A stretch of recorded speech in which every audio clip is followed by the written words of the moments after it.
Hello. Hello. Everything went crazy for a minute. Hello. I feel like I haven't done this in a year. Wait, am I still live? Am I live? My hair's really weird today. I look like one of the Hi Jay. I look like one of the evil sisters. I don't know what's going on with my hair. I might just take it down. YOLO. Hey Jane Jane. Hey Oomph. Ugh, I'm tired. I'm a tired girl. Hello, meowing. Good morning. Sorry, I'm tired. uh, good morning. Good morning. Good morning. How are we? I don't even know. Hi, Ax. Drusilla and what's her name? What's the other one? Priscilla? Prunella? I kind of look like that. That's not a great look. I don't think I would recommend it. Wait a minute. Maybe I should do this a different. Anastasia. Yes. Which one do I look like? Oh, Jesus Christ. Anyway, well, we'll see. Oh my God. My face is so big. You don't look like them? Good. Thank God. Because I thought I did. But anyway, good morning. Whatever. I was trying to just keep my hair out of my face, but that's not going to happen. Hi, welcome to Wake and Bake. I'm Lolo. What, can I take your order?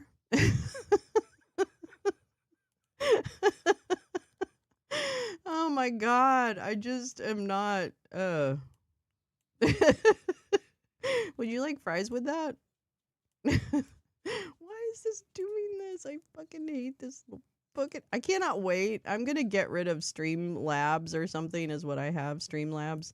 My subscription ends in like June. I can't wait. I'm gonna get rid of it because it's so stupid. It takes like 8 million years to power up. It's all right, Jay. It's okay if I do. Whoa, Jay, man, the Catholics are having their moment, aren't they? Ouch, man. Good morning, Teresa. Good morning. The Catholics are going deep and hot. Even the kids on TikTok are standing up for the Pope. It's a little much even for me. Yeah, exactly, right? Like it's almost too much Catholicism at this point. Yeah. Be careful what you wish for. So let's see. There is a couple things happening this morning.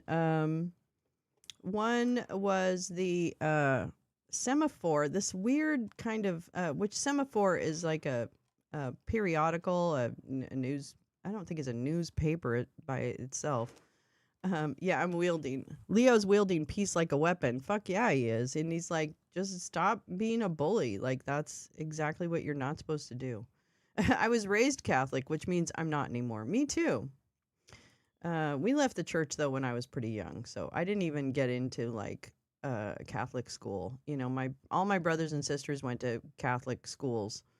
And I didn't, because we left the church right around the time of when my brother was a conscientious objector, and then basically my dad argued with the Monsignor at our local thing, because my mom was heavily involved in the Catholic Church. Like, she was the head of the Ladies Guild, like, she was all on it. And so we were asked to leave the church, and it just devastated my poor mom. But she was great. I mean, she understood why. And she was a Catholic who held different beliefs about homosexuality. She held different beliefs about, war. She held different beliefs about abortion and things like that. So, I don't know. She's probably not a great Catholic, but she was a great Catholic because she was really loving and she was very, very much in that spirit. And so, yeah, that was really hard for her when we were kicked out of the church. But it is what it is. Yeah, kicked out. Yeah, actually asked to leave the parish or whatever it's called. I don't know. Not welcome. Not welcome by the Monsignor. And so, yeah, it was really hard. It was hard for her. You don't need a church to be close to God. Well, that's exactly it. And my mom was always, very. I mean, my mom believed almost in creationism. Okay, that's my mom, who's a college educated, like registered nurse, very good at her job, but she still was like had that faith, right? It was the faith piece that she tried to express, like the faith in that. So anyway, I thought, well, you know what? Crack on, mom. Crack on, mama. Crack on, mama. Um, she was very mad when I went to a Methodist church. She's like, oh, why do you go to Methodist church? So we always had a good joke about that. Let's see. So yeah, but we didn't come here to talk about my spiritual journeys. We have, let's see. Oh, I guess tomorrow is when all the good stuff. Tomorrow, not tomorrow. Wait, yes, tomorrow. So tomorrow we have Russ vote. Good morning, Grace Lisa. Good morning. Yeah, I don't need church for anything. I don't need church for anything now, but I get it. But it's really, religion causes a lot of problems in the world. Let's just be real. Okay, I don't think we're ready for religion. How about that? I don't think humans are ready for it. I'm pretty sure that's where I fall down on that. And I don't mean fall down. I mean fall on that. Okay, let's get into it. I want to see about this semaphore. The semaphore thing had Kevin Hassett. Let me see if he's speaking at it. The next era of global wealth is wah. Who is that? Oh, it's another white guy. Okay, semaphore, Kevin Hassett. Which I hate Kevin Hassett. I can't tell you how much I can't. I just hate him.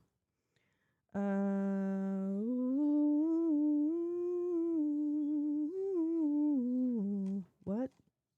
Is he not? I guess he's not. Either he hasn't spoken yet or what. Okay, that's fine. We can read. I got stuff to read. Yeah, I got stuff to read. Some churches like Glide do important community service. Absolutely. And the Methodists are pretty good at community service. I think they're pretty good at that.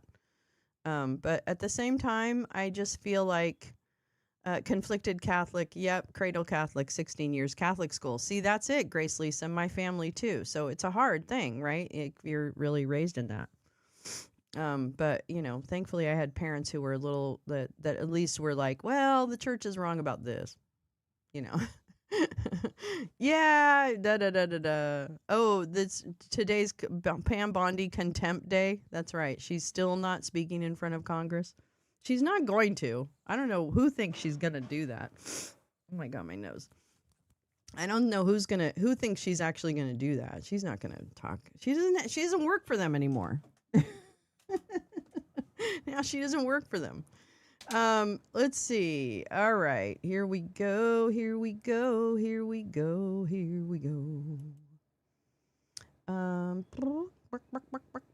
think we might start with some financial stuff today. I know there's a war on. Well, actually, we could check the headlines. Let's do that because I haven't even checked the headlines.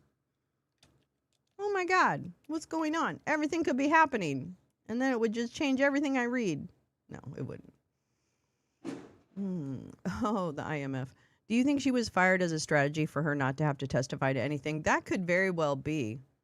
I think it's that she couldn't make things happen. And I think that I don't know if you've seen this happen in other corporations, but I've seen it once.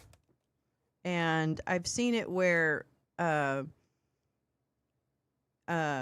people are trying to do the wrong thing, but they keep running into the law or the rules that stop them from doing the wrong thing.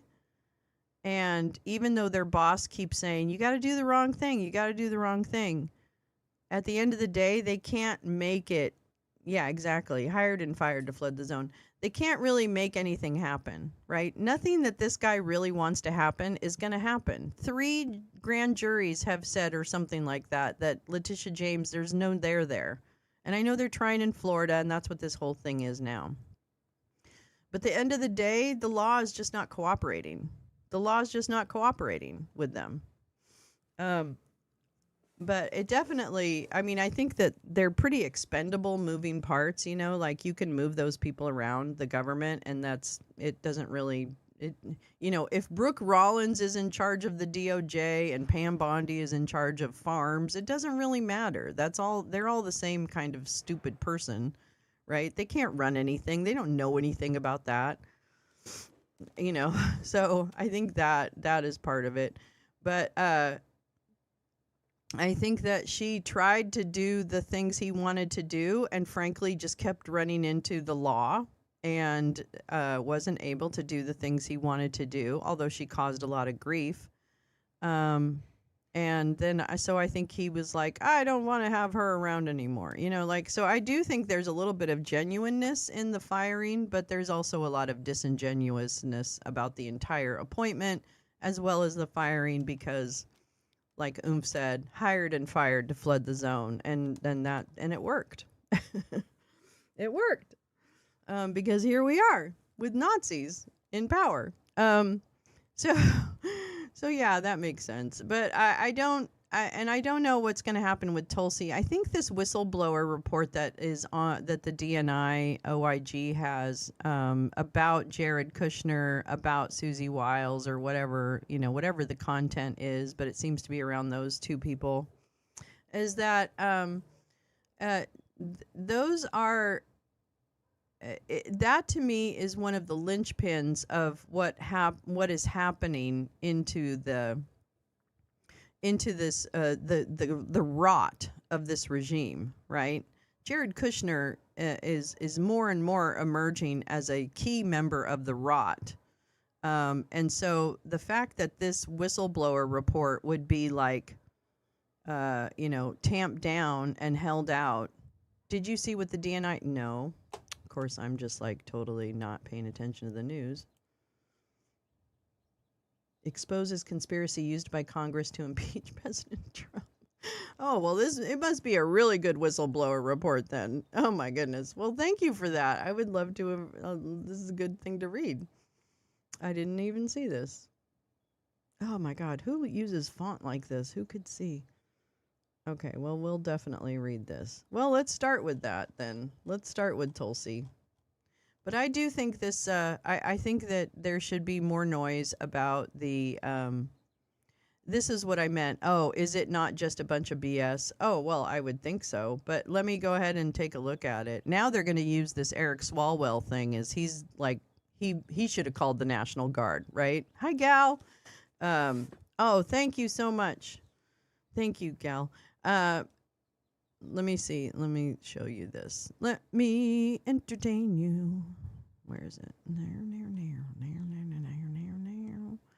Scoobly doobly doo. Yeah. I really screwed everything up here. Okay. This is that, and there's those, and this is that, and then da da da da da. Yeah. Yeah. Meow, meow, meow, meow, meow, meow. This is the worst font ever, by the way, to use for a printed document. I don't know who chose this fucking print font. Okay, this is what Gal gracefully shared with us is DNI Tulsi Gabbard exposes conspiracy used by Congress to impeach President Trump. This is a press release, damn it. Let's see, DNI Tulsi Gabbard, IC Inspector, okay, so that's the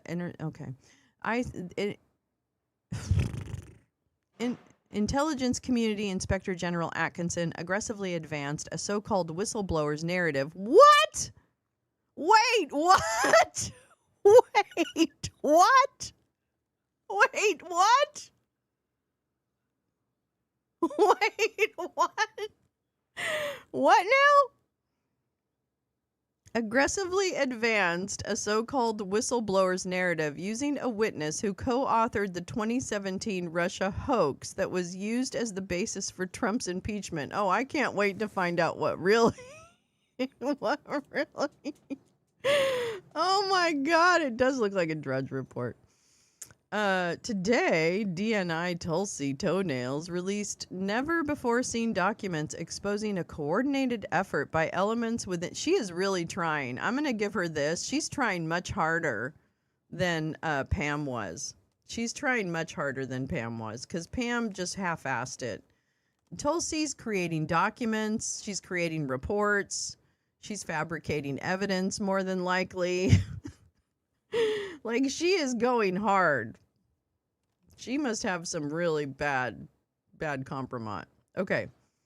Let's see. Exposing a coordinated effort by elements within the intelligence community, including a former inspector general, to manufacture a conspiracy that was used as the basis to impeach President Trump in 2019.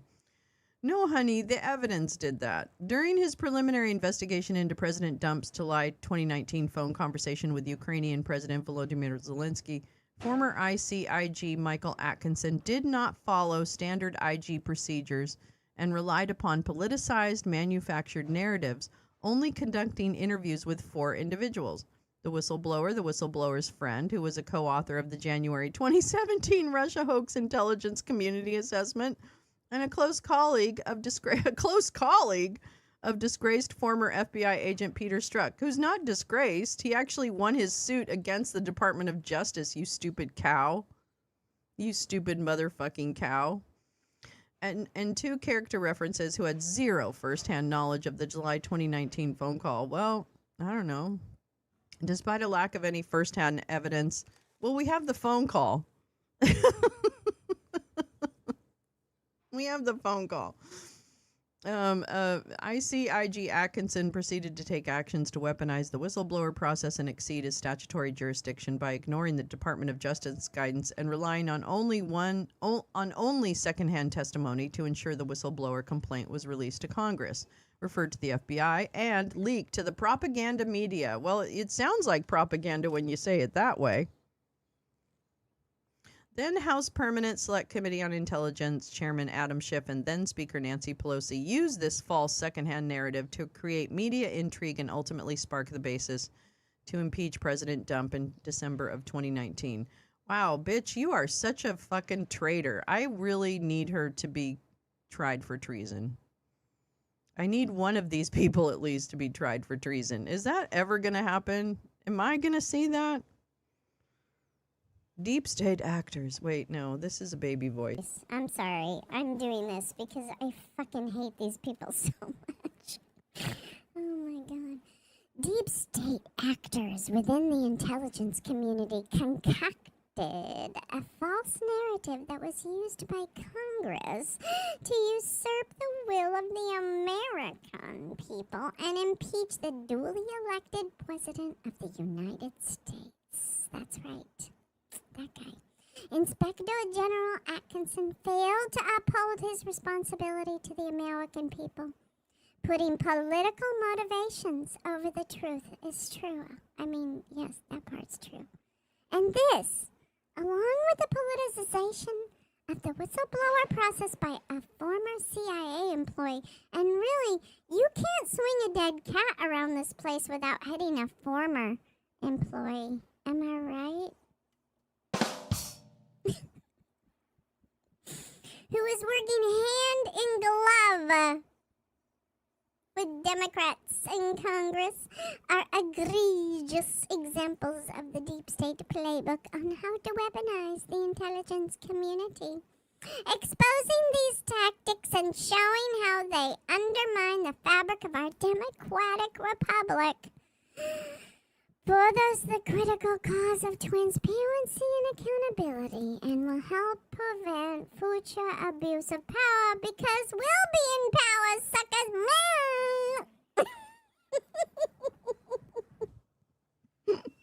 Sorry. I'm sorry. That was painful. I know. Review the documents released here. Well, I can't wait. And see below for a summary. Let's see the summary. Cut to the chase. Today's release includes investigative materials used by then ICIG Atkinson here, and a review of 2 transcripts from ICIG Atkinson's closed-door testimony before the House Permanent Select Committee on Intelligence, which were withheld from the House Judiciary Committee during the sham impeachment trial and kept locked in a safe until House Intelligence Chairman Rick Crawford led the vote to release these transcripts on Tuesday, March 24th, 2026. Okay, I kind of want to just look at these. I don't know. Oh, 151 page. Redacted. Okay, well, maybe that's another reading opportunity. Oops, that's not where I wanted to go. Oops, that's not where I wanted to go. Here we go. Let's see, which were withheld. Blah, blah, blah, blah. No first-hand evidence. The intelligence community and Inspector General's preliminary investigation into the whistleblower complaint relied on politicized actors and second-hand evidence. Newly declassified documents expose how ICIG Atkinson relied upon second-hand information from the self-declared Democrat whistleblower. Hello, loser. And two biased witnesses. Well, there's a lot of feelings in this press release. This is literally a lot of feelings. That it was of urgent concern, appears credible, and must be reported to Congress. ICIG Atkinson also ignored concerns by the whistleblower's supervisor about a rushed complaint. Well, that actually is a really good point. When the supervisor of the person blowing the whistle, let's do the math on that. Is that someone that should be listened to when it comes to supporting a whistleblower? Nope. The whistleblower confirms she had no firsthand knowledge of President Dump's call with Ukrainian President Zelensky. In an initial form submitted by the whistleblower, she claimed, "I do not have direct knowledge of private comments or communications by the president." Well, that's a very different statement than "I didn't know what was in this call." Okay? This is really ridiculous. What's the context for this? What's the context on this form? What's the question on the form? New witness interviews released today show that ICIG Atkinson's public claim that other information obtained during his preliminary review supports the complainant's allegation was false, and hid the fact that neither the whistleblower nor the key witnesses' allegations concerning...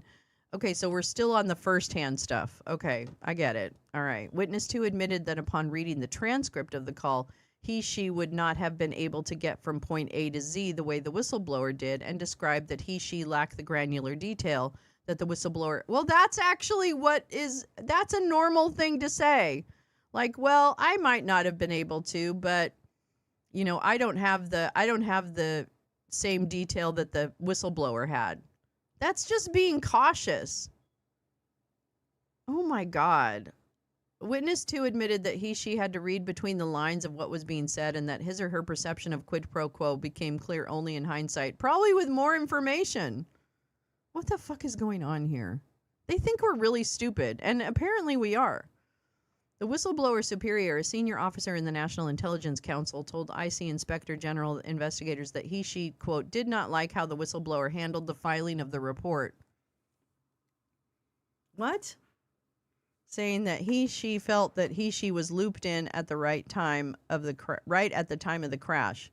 Well, I'm so sorry, boss. That's kind of why we have fucking whistleblowers, is because apparently whoever you are, you can't handle this, and they don't have confidence that you're going to represent it appropriately. Oh my God. Oh my God. ICIG Atkinson. Fuck this bitch. I am so fucking tired. I am so fucking tired of members of this regime acting with complete impunity and just acting like their shit doesn't stink. Sorry, that was a terrible... I hate that saying. But they're acting like they are literally the ones bending and breaking laws and the Constitution to achieve their sick objectives.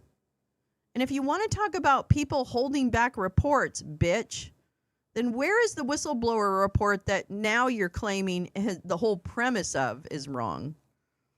Oh, I hate these people. How they're able to just wander these halls. Ugh. Hi, Lee. Yeah, I would like for you to do us a favor, though. The request for investigations came immediately after Zelensky mentioned purchasing military equipment. Yeah, it's just...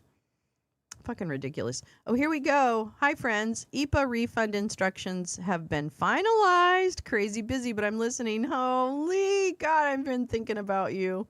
This must be just a weird time in your professional life. I just can't imagine what it would be like.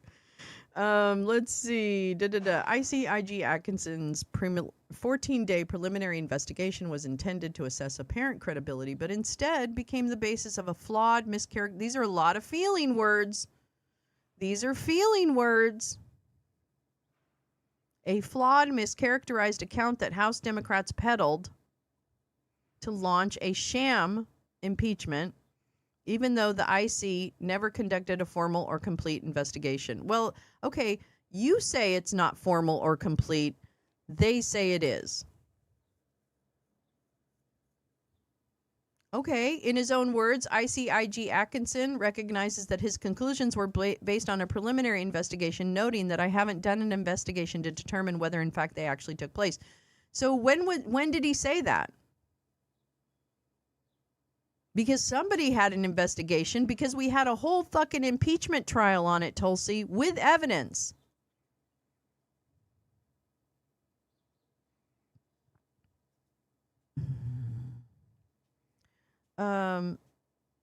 Okay, who is this person? ICIG Atkinson relied on testimony from a co-author of the 2017 Russia hoax. Who is that? ICA? Is she talking about Marco Rubio? No, I'm just kidding. Because Marco Rubio actually supported this 2017 Russia intelligence community assessment, the ICA. Okay. Oh, you mean the other one? Okay, the 2017. Oh, the whistleblower's allegations that there was some form of wrongdoing by President Trump. Which whistleblower? Wait, that's for 2017. Oh, wait. Okay. For the 2017 author alleged there was, okay, for this call. Okay. Who is it? Last year, DNI Gabbard released evidence that President Obama directed the creation of the January 2017 Russia hoax. ICA. Again, hoax. That's a very feeling word. That's not a fact. This served as the basis for what was essentially a years-long coup against the duly elected President of the United States. Wow. There's a special place in hell for this bitch. And anybody who's working for her who doesn't walk up and walk out immediately, I'm sorry. Figure it out. Figure it out. Why are you doing this? Why are you working for a woman who's putting this shit forward?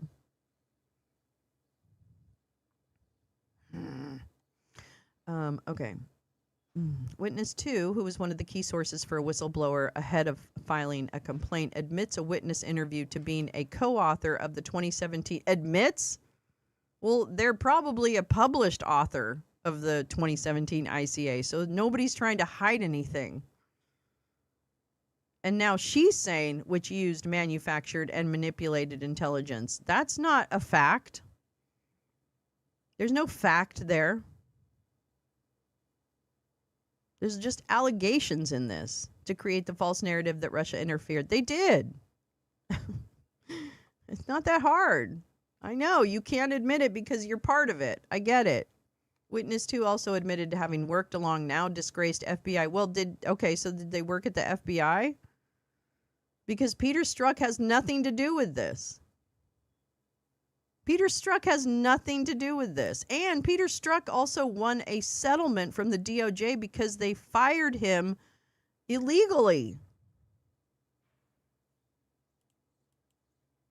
I find no underlying report, only links to purported evidence support. Oh, interesting. Oh, my Lord. Witness 2 further exposed political bias when explaining that she routinely deals with issues on a daily basis that are contrary to his or her personal beliefs, and stated that she is disappointed every day by policy decisions and statements. Well, that's just a fact. See, again, this is not an indictment. This isn't political bias. That's what a normal person does. This is so stupid. They really think you're stupid. Whistleblower's partisan bias. Lies confirmed. Confirmed? Whistleblower admitted she lied to the Inspector General about speaking to Democrats in Congress ahead of submitting allegations by wrongdoing. So wait a minute. Who cares? If I'm a whistleblower, I'm going to meet with the people who are going to protect me. You stupid idiots. That's why you have to have a whistleblower, because you can't go around the normal chain of events. You fucking idiots. Oh my God. This is so dumb. In October 2019, after the media began to report that the whistleblower had spoken with Congress ahead of submitting the disclosure of urgent concern form, the whistleblower called the ICIG to admit that he shut. Okay, well then they let him know. God. Okay. Oh my God. This is like a retaliation against the whistleblower. The whistleblower interviews reveal the political biases. No, they don't.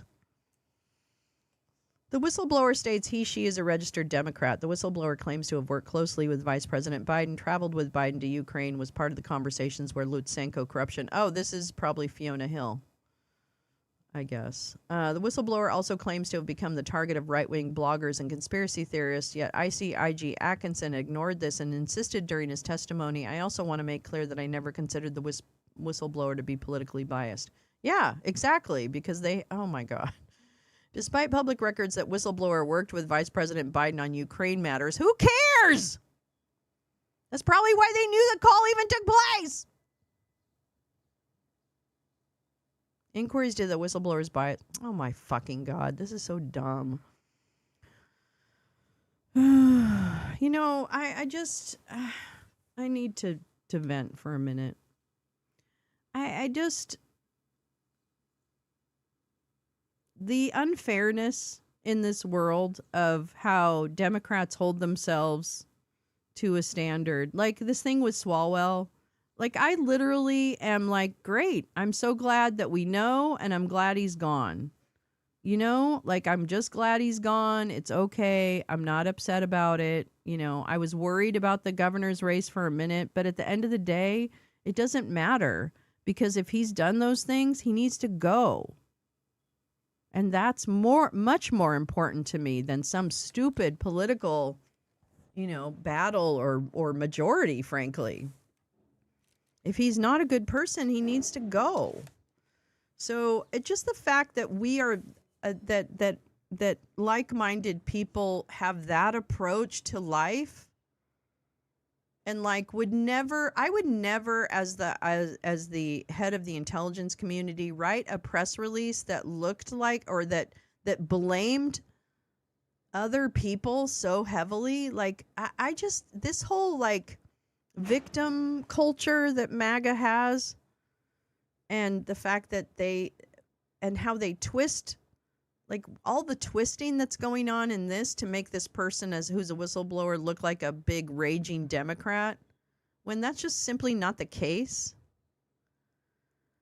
And that we as, again, pro-democracy kind of people, I guess, have to be, oh man, just this constant kind of like stupid arguments coming at you, and like you have to debunk the stupid before you actually get to the facts. I don't know. It's just really, it's very frustrating for me right now. You know, because I feel like what I am trying to focus on is really understanding what's underneath some of the surface stuff, and I feel like this whole public is so focused on the surface that we can't ever, you know, and forget about YouTube pushing an algorithm of information seeking. That there's no algorithm in YouTube that's information seeking. You know, there's who's filing an RO against who's, you know, getting people fired from their jobs. It's all this kind of, you know, or I'm an operative for this thing, so I'm going to make friends and be fake with this other person to trick them, and then I'm going to fuck them up at the end or something. I don't know what. You know, it's like, I truly think I'm starting to feel like there are good and bad people in the world. And I actually thought that pretty much everyone is a, you know, an open book. or not an open book, but kind of a book. And that book is right sometimes and wrong sometimes and evil sometimes and great sometimes. You know what I mean? Like, I feel like people aren't monoliths generally, but I'm starting to feel like there might be a group of people that are just so hell-bent on hating everyone else, and the lies really work for them because people in power say the same lies. I don't know. It's getting to me. It's really getting to me. And maybe I just need a vacation, but it's really getting to me. Oh, boy. Oh, man. See, this is all, this press release is just all like either picayune stuff that is dumb. On September 3rd, the DOJ provided Office of Legal Counsel that the complaint did not rise to the level of urgent concern because the alleged conduct does not relate to the funding, administration, or operation of an intelligence activity. See, that's kind of dumb. Like, this is just like, oh, well, in the book it says X, Y, and Z, and that's the X, Y, and Z that we're going to take in isolation. I'm just done. I'm done with the disingenuousness. It's just disingenuous. And we're never going to get the real problems in this world solved if we're so busy trying to even, I'm going to say, talk. Like, I want to show you, I'm going to show you this. Hold on. I'm going to show you a comment that I got on one of my posts. Where is it?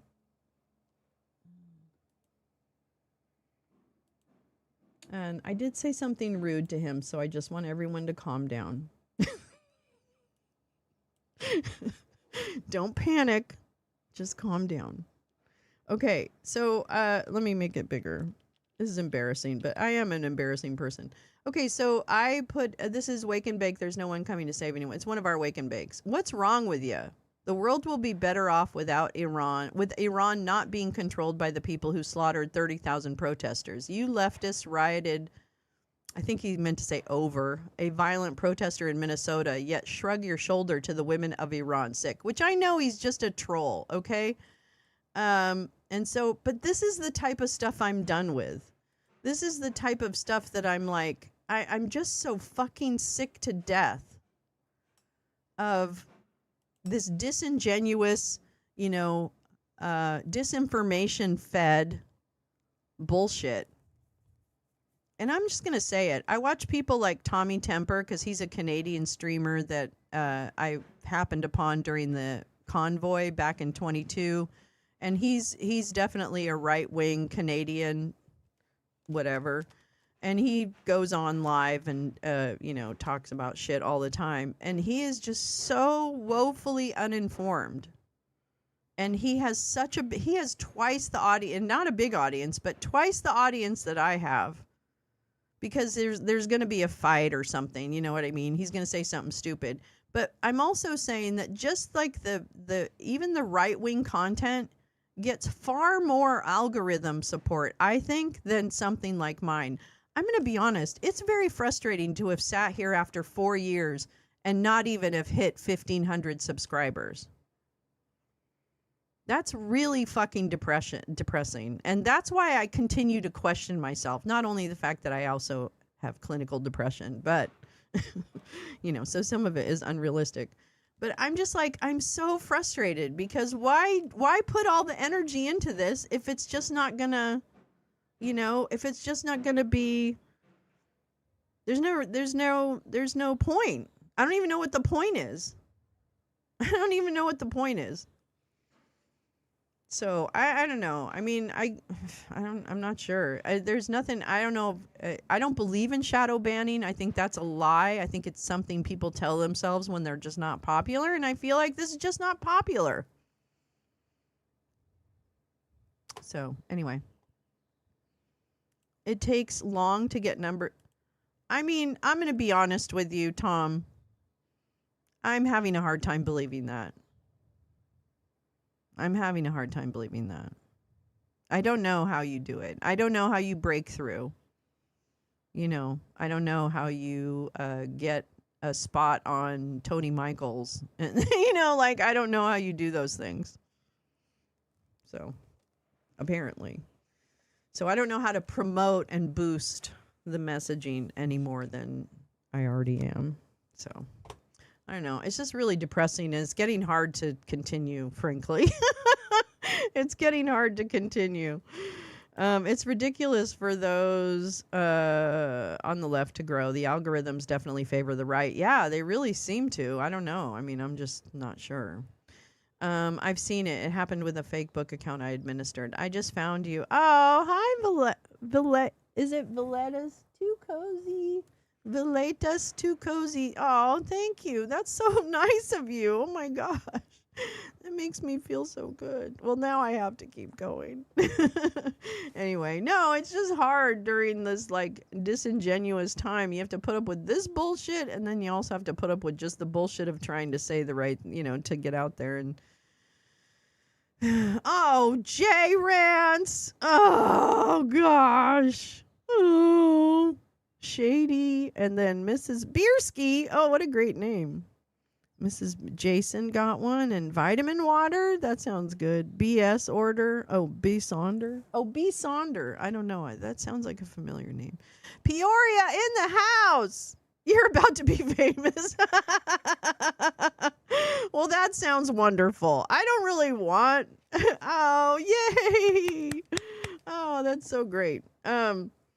Yeah, I know. It's so terrible. People, it's so random who gets the memberships. Wasn't it Henry Ford who said, "Don't think for a minute that a small group of people cannot change the world. You truly are." Oh, you guys are so sweet. Yeah, shout out to Peoria. Let's hear it, man. Let's hear it. Peoria's in the house.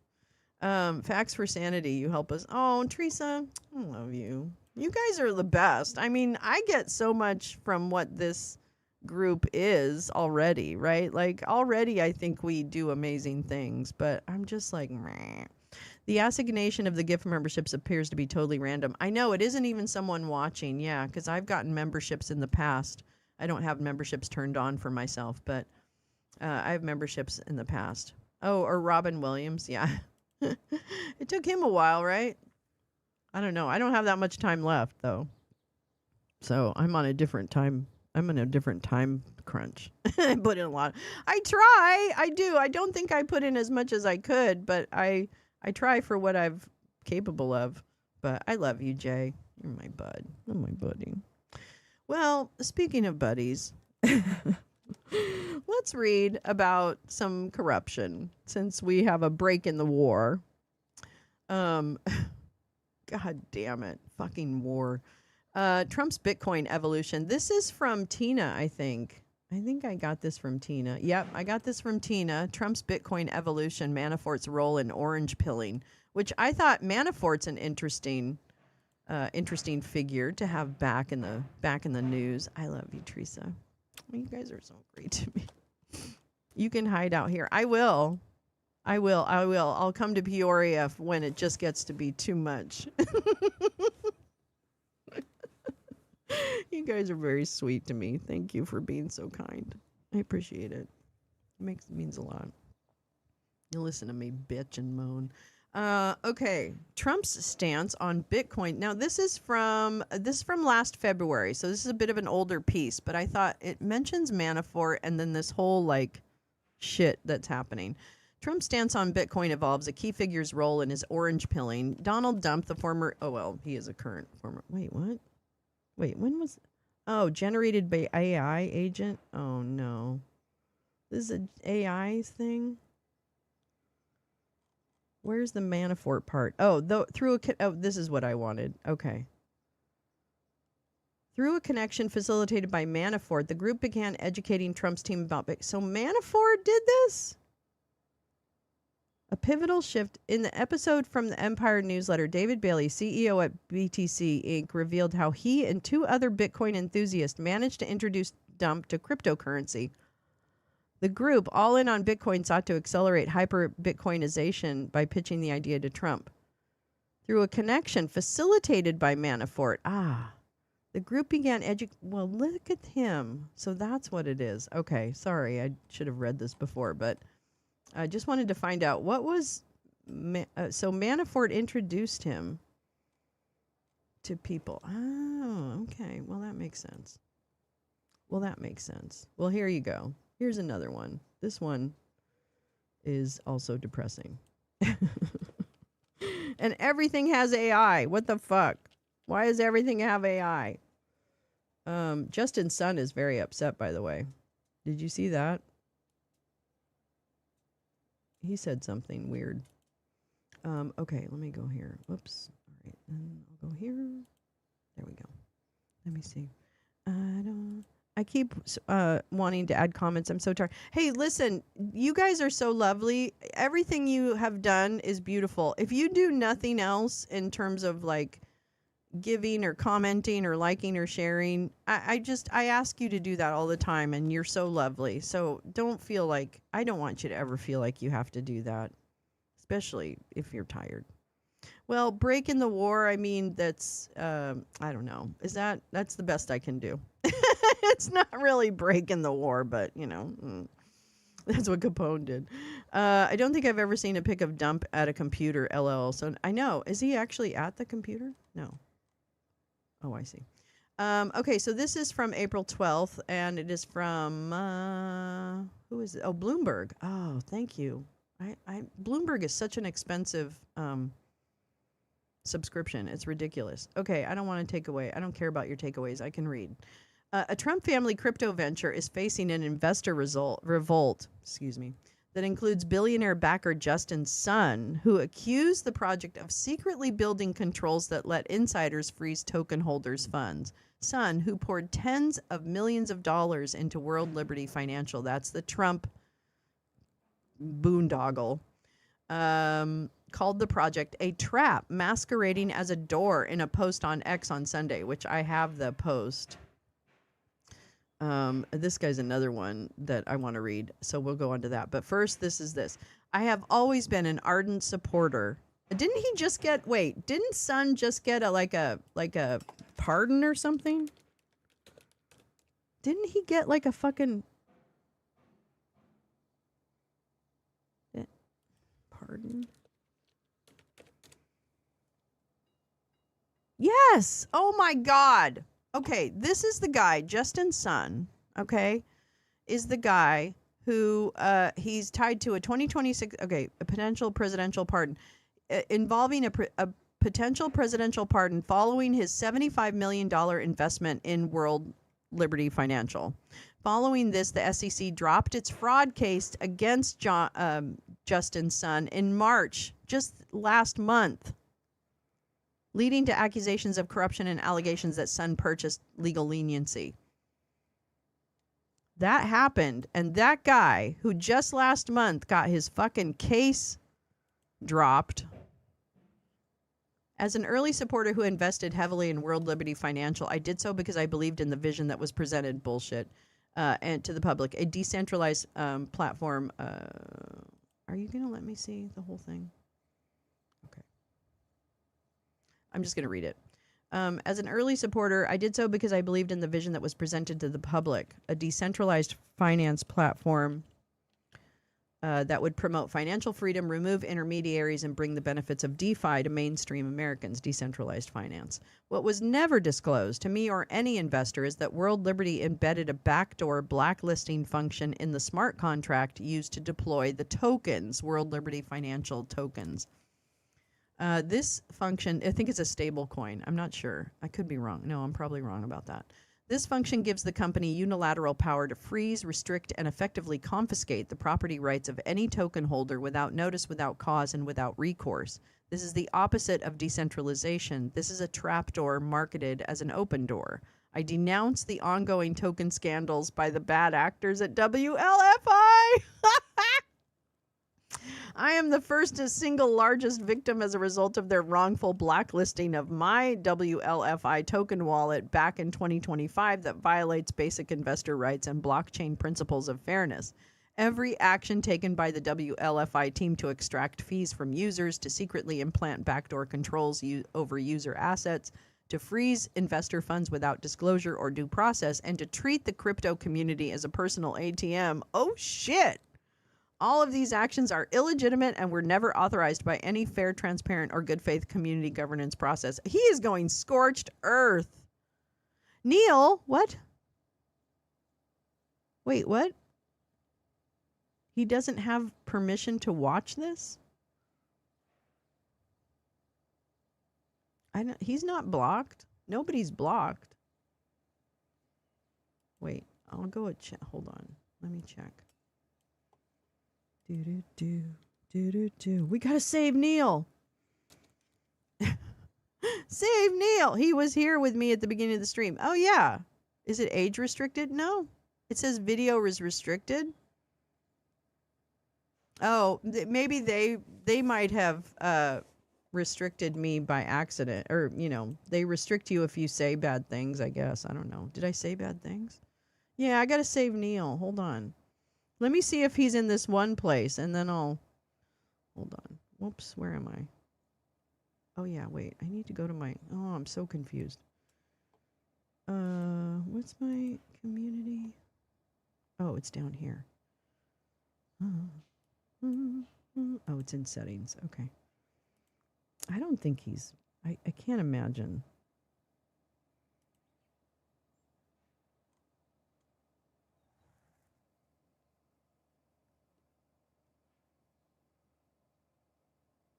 Oh, my God.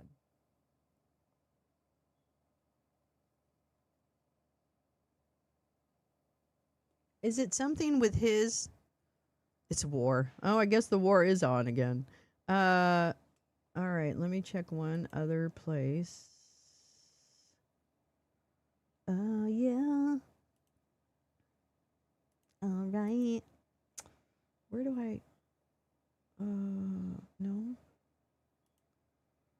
Damnation. I don't know where it is. Neil, you're not... Wait, I'm pumping off the pool cover. Ooh, 30 days till pool opens. Nice. This phone may be set to US. Oh.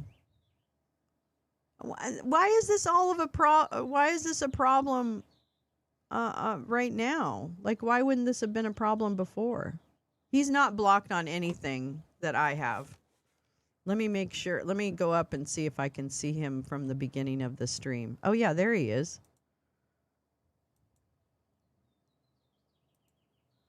There he is. Do. Scooby-Dooby-Doo. Scooby-Dooby-Dooby-Doo. Yeah, Scooby-Dooby. Oh, man, am I not going to be able to... Fuck. I can't see him in that version. Fuck. He's not kicked out. I didn't do anything. I didn't even touch him. Has he tried turning it off and on again? Neil, where are you? Wait, I should pull up... Oh, wait. Oh, there it is. I'm like, where's my Discord? Neil, it says video is restricted. What do you mean, oh, well? You give up too easy. What? Neil? Yeah, what are your settings? Are you set to...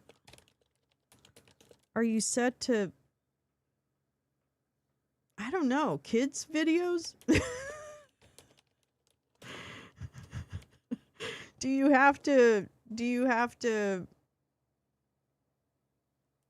I mean, I just don't know. If he on a public or work. No, I don't think so.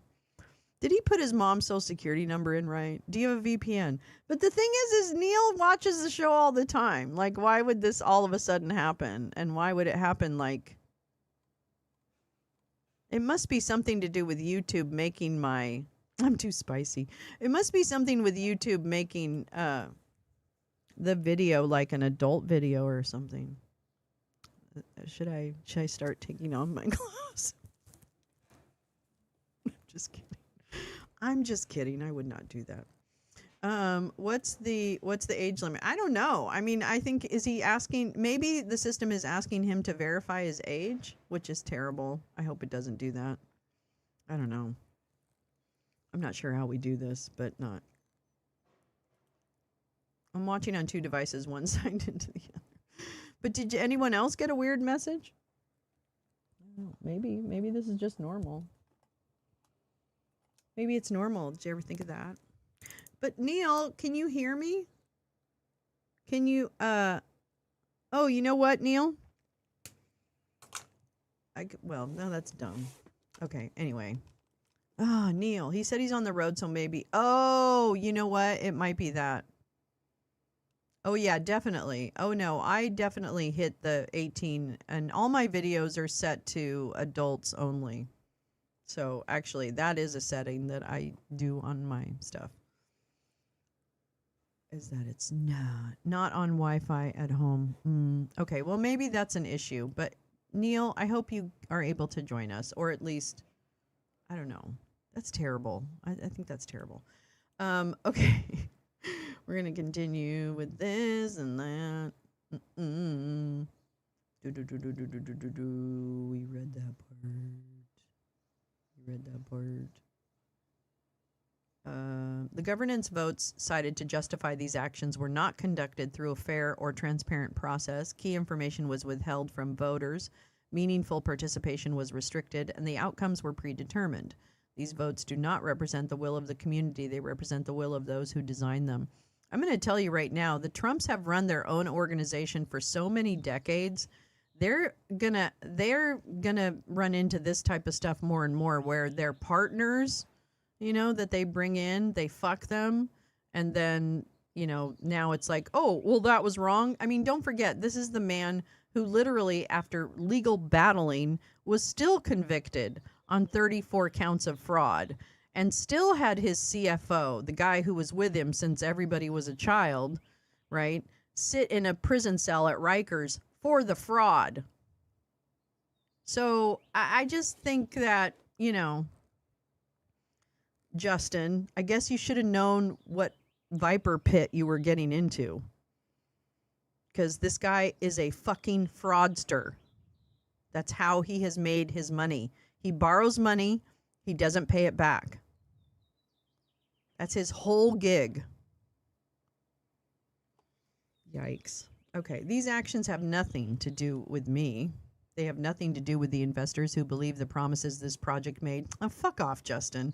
We oppose every one of these actions in the strongest possible terms, especially since we're not getting any cut. The WLFI's team actions erode trust in the project, unlock the tokens, and uphold transparency for the community. Let's build with integrity, not misconduct. Wow, they really should have read Justin into this, okay? Oh, yeah, I know. Keith Edwards, to me, is so bad. I'm sorry. He's like Luke Beasley and whoever the other guys are. Their clickbait is so stupid and so ridiculous and platforms the dumbest stuff I've ever seen in my life. With those size of audience, and that is what you choose to educate your audience on, the fact that Ivanka might run for something, who cares? Who cares?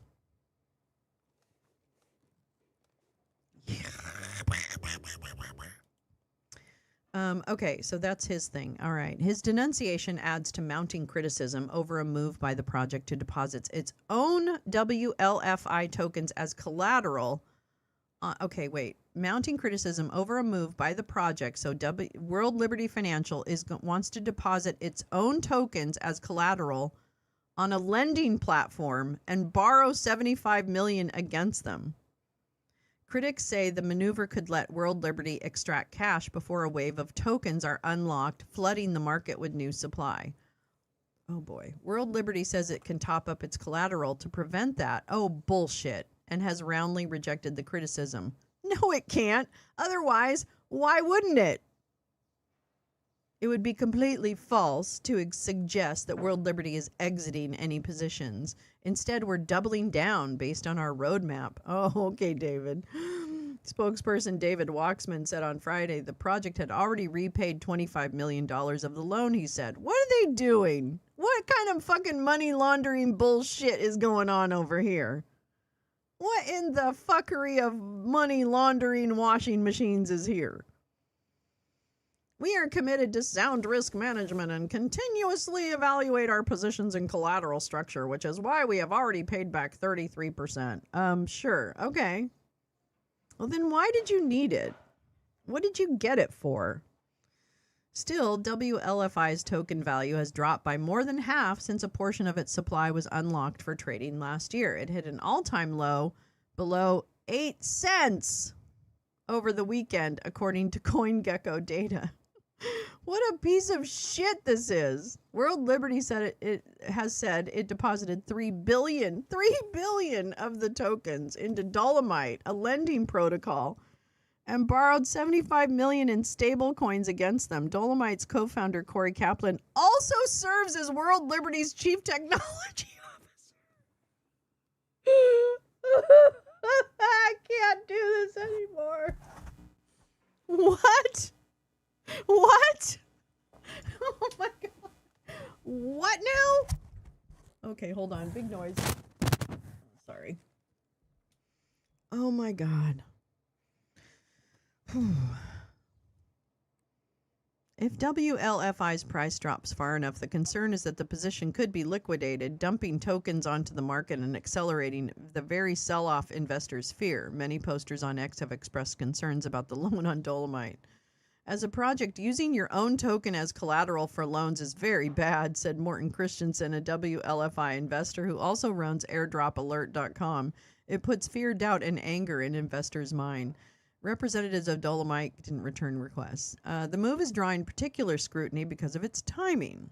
World Liberty is soon expected to post a long-awaited proposal to create a schedule to unlock 80% of early investors' token holdings. When tokens unlock and more supply enters the market, it pushes prices down. If the position were to be liquidated through Dolomite,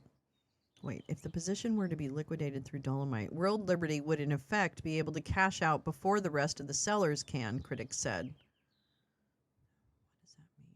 Dolomite could also be left with bad debt, which I think that's a higher chance right there. It's essentially World Liberty team dumping on retail, said Austin Campbell, adjunct professor at NYU Stern School of Business and a stablecoin expert. World Liberty says it has the financial resources to back its position. Well, if they say so, then it should be fine, right? Everything should be fine. The project is nowhere near liquidation, it said in a post on Thursday. And frankly, even if markets move dramatically against us, we'd simply supply more collateral. From where? Are they just making it up?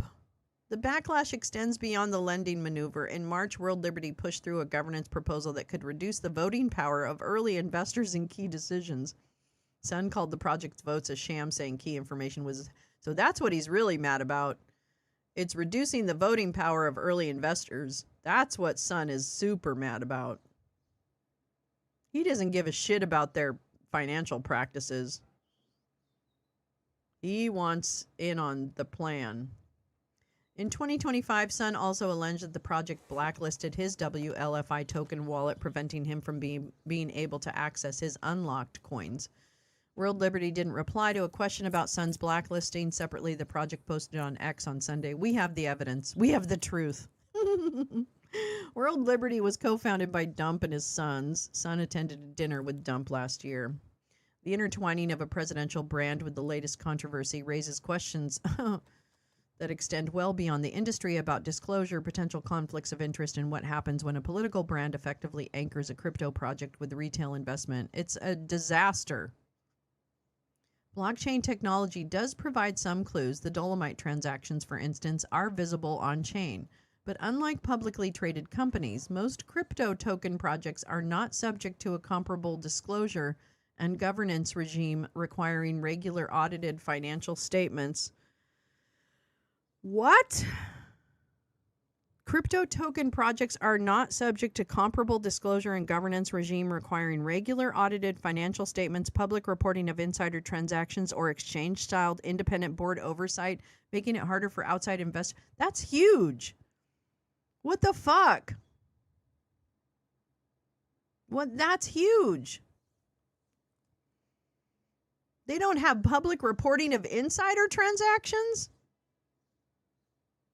Oh my God, we're so stupid. We are the dumbest of the dumbs. Now, this one, I wanted to read just because he's the Web3 ambassador. I don't know what that means. At World Liberty Financial, I think it means an idiot. And Dems voted for it. I know. I guess I need to do my taxes today. If my check isn't postmarked, oh well, shouldn't have. Yeah, I don't think it's really. I frankly, I don't know. Does this government deserve your tax dollars? I don't know. This particular regime, I mean, I guess, but there are 12 of us on the team page. 4 are named Trump, 3 are named Witkoff. The page calls us the passionate mind shaping the future of finance. 600,000 wallets bought our meme coin. They lost 3.87 billion. The family collected 350 million in trading fees. It launched 3 days before the inauguration. 80% of the supply went to CIC Digital LLC and Fight Fight Fight LLC. I did not choose the names. I designed the allocation, the vesting, the timing, and the distance between the product and the president. The distance is my best work. I am the reason these events are unrelated. World Liberty Financial sends 75 cents of every dollar to DT Marks DeFi LLC. That is the family entity. 0 capital contributed, 0 liability assumed. I wrote this into the gold paper, page 14. The lawyers bound it in white leather. The binding cost more than the due diligence. Justin's son invested 75 million. He was facing SEC fraud charges. The SEC dropped the case. He is now our advisor. These events are unrelated. Changpeng Zhao pled guilty to federal money laundering violations. He received a presidential pardon. The SEC dropped its lawsuit against his exchange the same week we listed our stablecoin. Then the exchange settled a $2 billion deal entirely in that stablecoin. These events are unrelated. This guy. Who is this guy? Arthur Hayes, Benjamin Dello, and Samuel Reed of BitMEX pled guilty to Bank Secrecy Act violations. All 3 received presidential pardons. Then the company itself was pardoned. 100 million in fines. Gone. An American first. These events are unrelated. Sheikh Tahnoun of Abu Dhabi paid 500 million for a 49% stake. That was never publicly disclosed. Then the administration approved semiconductor exports to his companies over national security objections. These events are unrelated. Everything is unrelated. I track the unrelatedness on a dashboard I built. This dashboard has 7 columns now. I'm proud of that dashboard. On May 22nd, 220 people paid a combined $148 million to eat dinner with the America First president. Over half were foreign nationals. Justin's son paid $18.5 million for the first seat. He visited the executive office building the day before. I designed the seating chart. I put it on the investor confidence page. That page is doing well. The team page lists 3 Witkoffs. All 3 are co-founders. Stephen Witkoff is the president's Middle East envoy. He testified as a character witness at the president's fraud trial. His son Zach runs the crypto operation. His son Alex is also a co-founder. I have not been told what Alex co-founded. The father runs the diplomacy. The sons run the platform. The family runs both. That is organizational efficiency. Barron is 19. His title is Web3 ambassador, the same as mine. Donald Jr. called the conflicts of interest complete nonsense. Eric launched a Bitcoin mining company called American Bitcoin, America First. The mining partner is Hut 8. Hut 8 was founded in Canada. America First means the name. On March 6th, the president signed Executive Order 14233, creating a strategic Bitcoin reserve. The order directs the government to hold Bitcoin. The president's family holds billions in Bitcoin. The executive order appreciates the president's assets by presidential decree. I did not write the executive order. I made sure it looked unrelated to the portfolio. Trump Media put $2 billion of Bitcoin on its balance sheet. The ticker symbol is DJT, his initials. The press secretary said it is absurd to insinuate the president profits off the presidency. Forbes calculated his crypto holdings exceed the combined value of Mar-a-Lago and Trump Tower. I would call that absurd, too. That's my job. 600,000 wallets brought in. One of them asked why she could not withdraw her funds. I told her the protocol was experiencing dynamic market conditions. She asked what that meant. I sent her the gold paper. She said she had read the gold paper. I muted her channel. Dynamic means the conditions change. The condition that changed was her access. I'm sorry. Is this real? Is this real? I don't think it's real. A congressman called us the world's most corrupt crypto startup operation. We put it on a coffee mug. Ironic merchandise, $45. The revenue split on the mug is also 75-25. My own tokens invest on a different schedule. I wrote that schedule. That is not in the gold paper. The meme coin funds the family. The family funds the platform. The platform funds the stable coin. The stable coin funds the deals. The deals require the pardons. The pardons free the partners. The partners fund the platform. The president signs the executive orders. The executive orders inflate the assets. The assets fund the family. I am the reason these events are unrelated. That's World Liberty Financial right there. There it is. Well, that's really interesting. I'll have to look into this person more. Peter Gurnis. Not sure. I guess he's just a researcher, but that's a very interesting post, I thought. So, I do. I love that post. It's very interesting. It's honestly amazed we haven't had more Waluigi warehouse and Luigi incidents than we've already had, given all the financial shit in this world. Yeah, meowing. I mean, I think we're going to start to experience it. I'm going to tell you right now, I think people are done with the bullshit in many respects. And I do think we'll see more rise up. This Justin Sun thing is a big break. That's a big break. Now, he's doing it for all the wrong reasons, but he's still doing it. So, I don't know. Oh, Mark Caputo. Mark Caputo, Roger Stone's favorite author. I just wanted to, I can't remember who gave me this. I think this was either Tina or Teresa. Teresa, you might have found this. I'm not sure. One of those beautiful women. Those beautiful women I know and I follow. But let's read a little bit about, actually, I'm going to take a break. Let's take a break. I just need to look at, oh, Putin's on fire, but I can't move him because I don't know where his icon is. So sorry. Dr. President McDonald J. Christ. I'm going to tell you, here's what's interesting about that, okay? Here's what I found interesting, is that when he was asked about that post, that is one of the few times that I've heard him stammer. Oh, he's the co-founder? Well, then Peter is telling us the truth. Okay. I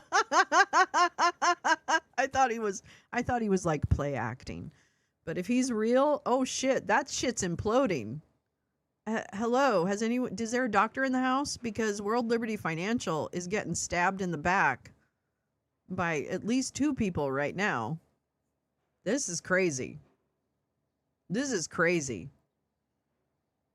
I'm going to tell you right now, I think this is just my stupid tinfoil hat, so just take it for that and then throw it away. But I feel like the walls are closing in on the Dump family. They've gotten their money, and they got them to a certain point. They got them into the tax thing. They got the tax thing. They got the other thing. Yeah. People are recognizing that they need to, like, move away. So I do think it's interesting, because I think the donors, maybe Peter Thiel, et cetera, maybe they are orchestrating more moves behind the scenes about, because J.D. Vance going to Islamabad was very strange. J.D. Vance going to Islamabad, to me, was a very out of left field happenstance, Well, this is great. This World Liberty Financial shit, we're going to keep watching that, because that's going to be fucking popcorn time. Popcorn. Pop your corn. Pop your corn and pop a coin. Popcorn. Popcorn. Because we're going to eat popcorn. Okay. Okay, how did Roger Stone persuade Dump not to fire poor old Tulsi Toenails? I don't know. Where is Hayden Davis? I was looking at him the other day. Funny you should say that. Hayden Davis. In fact, I had something in the, but I think it was a little bit old. I'm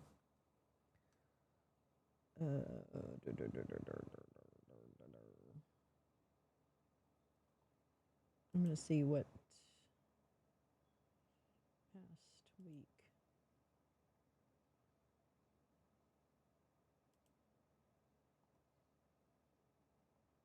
Wow.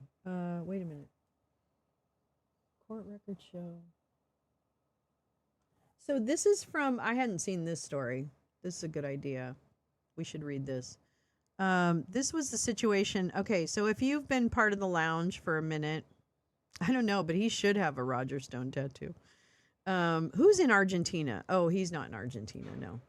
But we should read actually this story. This is from CoinDesk, which is the Bitcoin, or not Bitcoin. It's the crypto, whatever.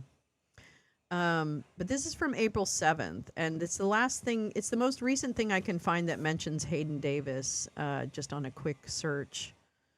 Argentine President Milei's call logs link him to multi-million-dollar Libra rug pull. And the rug pull is when people basically insiders sell their coins. It's insider trading. They sell their coins, right at the high, and then it dumps, and then, all the plebes get whatever's left over. But, yeah, that's what rug pull is. And apparently the guy I'm going to talk about, Hayden Davis, helped both Trump, not Trump on his coin per se, but Melania on her coin, and this Libra coin, which was why Milei is in trouble with the courts down in Argentina, because he promoted a coin and then it didn't deliver and people pumped and dumped it. So they lost money. Okay, court records show repeated contact with a key operator before and after the token's launch as prosecutors examine his role. Oopsie. Newly disclosed phone records show Argentine President Javier Milei exchanged multiple calls with entrepreneur Mauricio Novelli around the February 2025 launch of the failed Libra token, deepening scrutiny of his role in the project. Investigators are examining call logs and messages suggesting possible recurring payments to Milei. Oops. And potential financial arrangements tied to his public endorsements, though he has not been charged and the contents of the calls remain unknown. The new evidence, combined with earlier reports that a Libra co-creator claimed influence over Milei via payments to his sister, undercuts Milei's assertion that his promotion of the token, which preceded a surge and $250 million collapse, was incidental and uninformed. All right, let's see. Oh, the New York Times. Well, let's just go to the New York Times.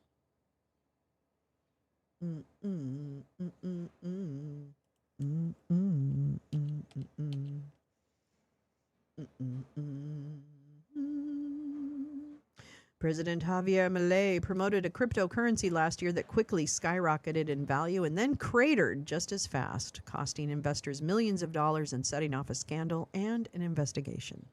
Mr. Milei said he was simply highlighting a private venture and had no connection to the digital coin called Libra. New evidence is now raising questions about his assertion. Phone logs from a federal investigation by Argentine prosecutors into the coin's collapse show 7 phone calls between Mr. Milei and one of the entrepreneurs behind the cryptocurrency on the night in 2025 when Mr. Milei posted about Libra on X. The contents of the calls, which took place before and after Mr. Milei's post, are not known.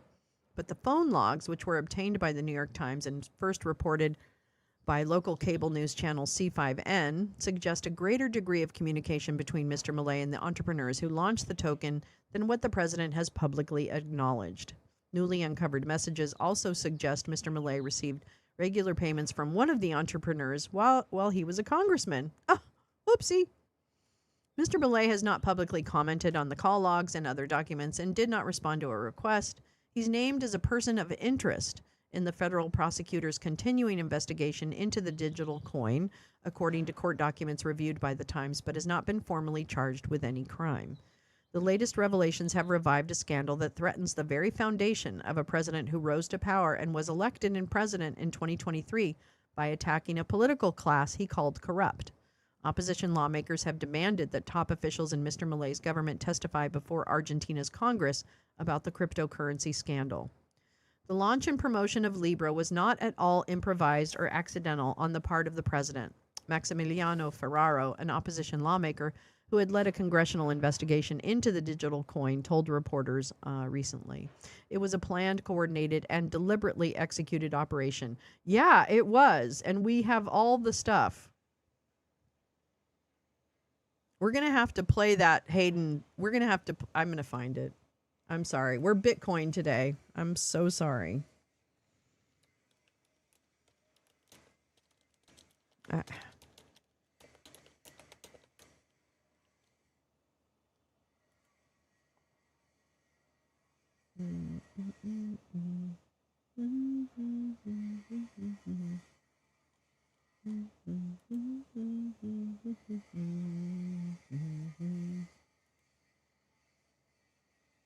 For the last 48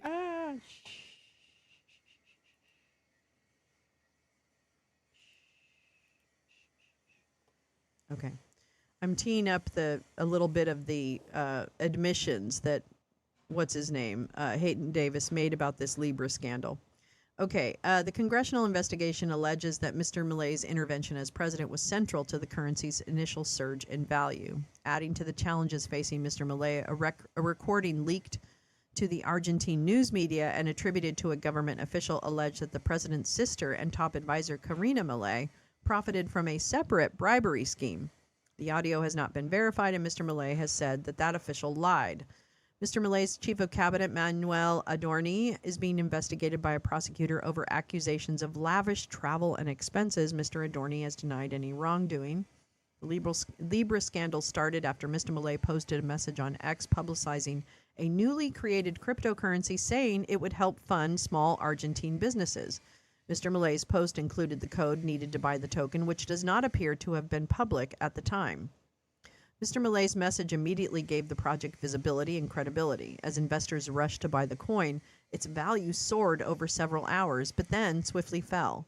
The biggest buyers had sold their coins, leaving many others with losses that totaled some $250 million. In the cryptocurrency world, it was known as a rug pull. Early buyers sell at the peak while everyone else is left with nearly worthless tokens. Days later, a federal prosecutor opened a criminal investigation into the coin and its collapse.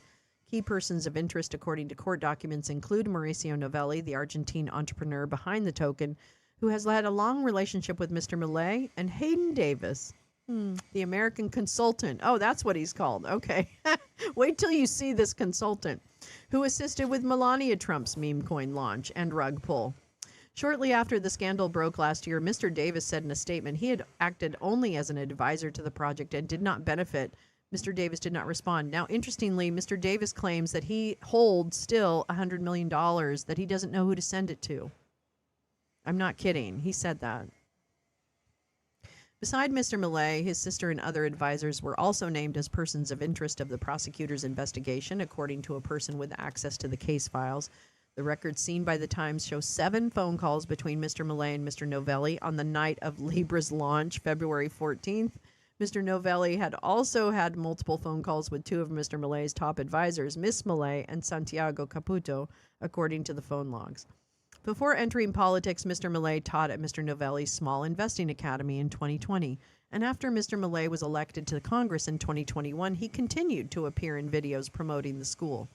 In 2022, Mr. Milei endorsed another venture linked to Mr. Novelli, a crypto video game project, which Mr. Milei called an economic model that's sustainable over time. The project collapsed within weeks with no public investigation or accusations of wrongdoing tied to it. New messages recovered from Mr. Novelli's phone as part of the federal prosecutor's investigation include 2023 WhatsApp audio messages in which Mr. Novelli tells an assistant to budget for Mr. Milei, who was still a lawmaker, referring to the usual $2,000 for Milei and describing it as a monthly salary. The WhatsApp recordings were obtained by the Times and were first published by La Nación, an Argentine newspaper. In another audio message in April 2024, 5 months after Mr. Milei became Argentina's president, Mr. Novelli told an aide about the $4,000 we need to give to Karina. It was an apparent reference to Mr. Milei's sister, although the context of these and other phone exchanges remains unclear. Investigators working with a federal prosecutor also found draft documents on Mr. Novelli's phone and seen by the Times pointing to potential financial arrangements between the crypto entrepreneurs, Mr. Davis and Mr. Novelli, and Mr. Milei. One outlined a $1.5 million payment scheme tied to Mr. Milei's publicly naming Mr. Davis as an advisor to the president. Wait till you see this kid. This is a joke. It was unclear from the draft to whom the payment was intended to be made. Another appears to be an unsigned letter of intent from Mr. Davis's company offering free blockchain advisory services to the Argentine government. Wow. No evidence has emerged showing that Mr. Millet agreed to or received any of these payments or signed a contract. Mr. Millet did post a selfie on X with Mr. Davis, saying Mr. Davis advised him on blockchain and AI. Hours after the post, according to records from the federal prosecutor's investigation, Mr. Novelli texted a friend on WhatsApp saying, "I closed a tremendous deal," although he did not specify what deal he was referring to. Mr. Novelli's lawyer, Daniel Rabinovich, has asked a court to exclude the entire forensic analysis of his phone, arguing that the phone could have been tampered with while it was in the custody of the authorities. That's a good try. I mean, you have to try. Mr. Novelli has not been formally charged. Novelli is entirely unconnected to any wrongdoing attributed to him, and there's been no improper relationship with government officials. I don't even know what you're talking about. I don't even know her. She doesn't even go to my school, Mr. Rabinovich said in a WhatsApp message to the Times. Lilia Lemon, a lawmaker and friend of Mr. Millet, said the Libra scandal was one of several smear operations launched to discredit the Millet administration that ultimately went nowhere. Well, yeah, you're squashing it. Leaders of the commission have also called for the ouster of Eduardo Taino, the prosecutor leading the Libra judicial case, accusing him of delaying the investigation and withholding key evidence. What a mess. Mr. Taino's office issued a rare statement defending the investigation, saying it reaffirms its commitment to advancing the investigation, respecting due process guarantees, and properly safeguarding sensitive information. Well, you know what Mr. Taino's office should do? They should watch this interview is what they should do. I love CoffeeZilla, Voidzilla, however you want to call him. This guy knows crypto and he knows scams and he talks at length about scams. And I'm going to, here, I'm going to probably start here. Maybe. Where's this Hayden Davis?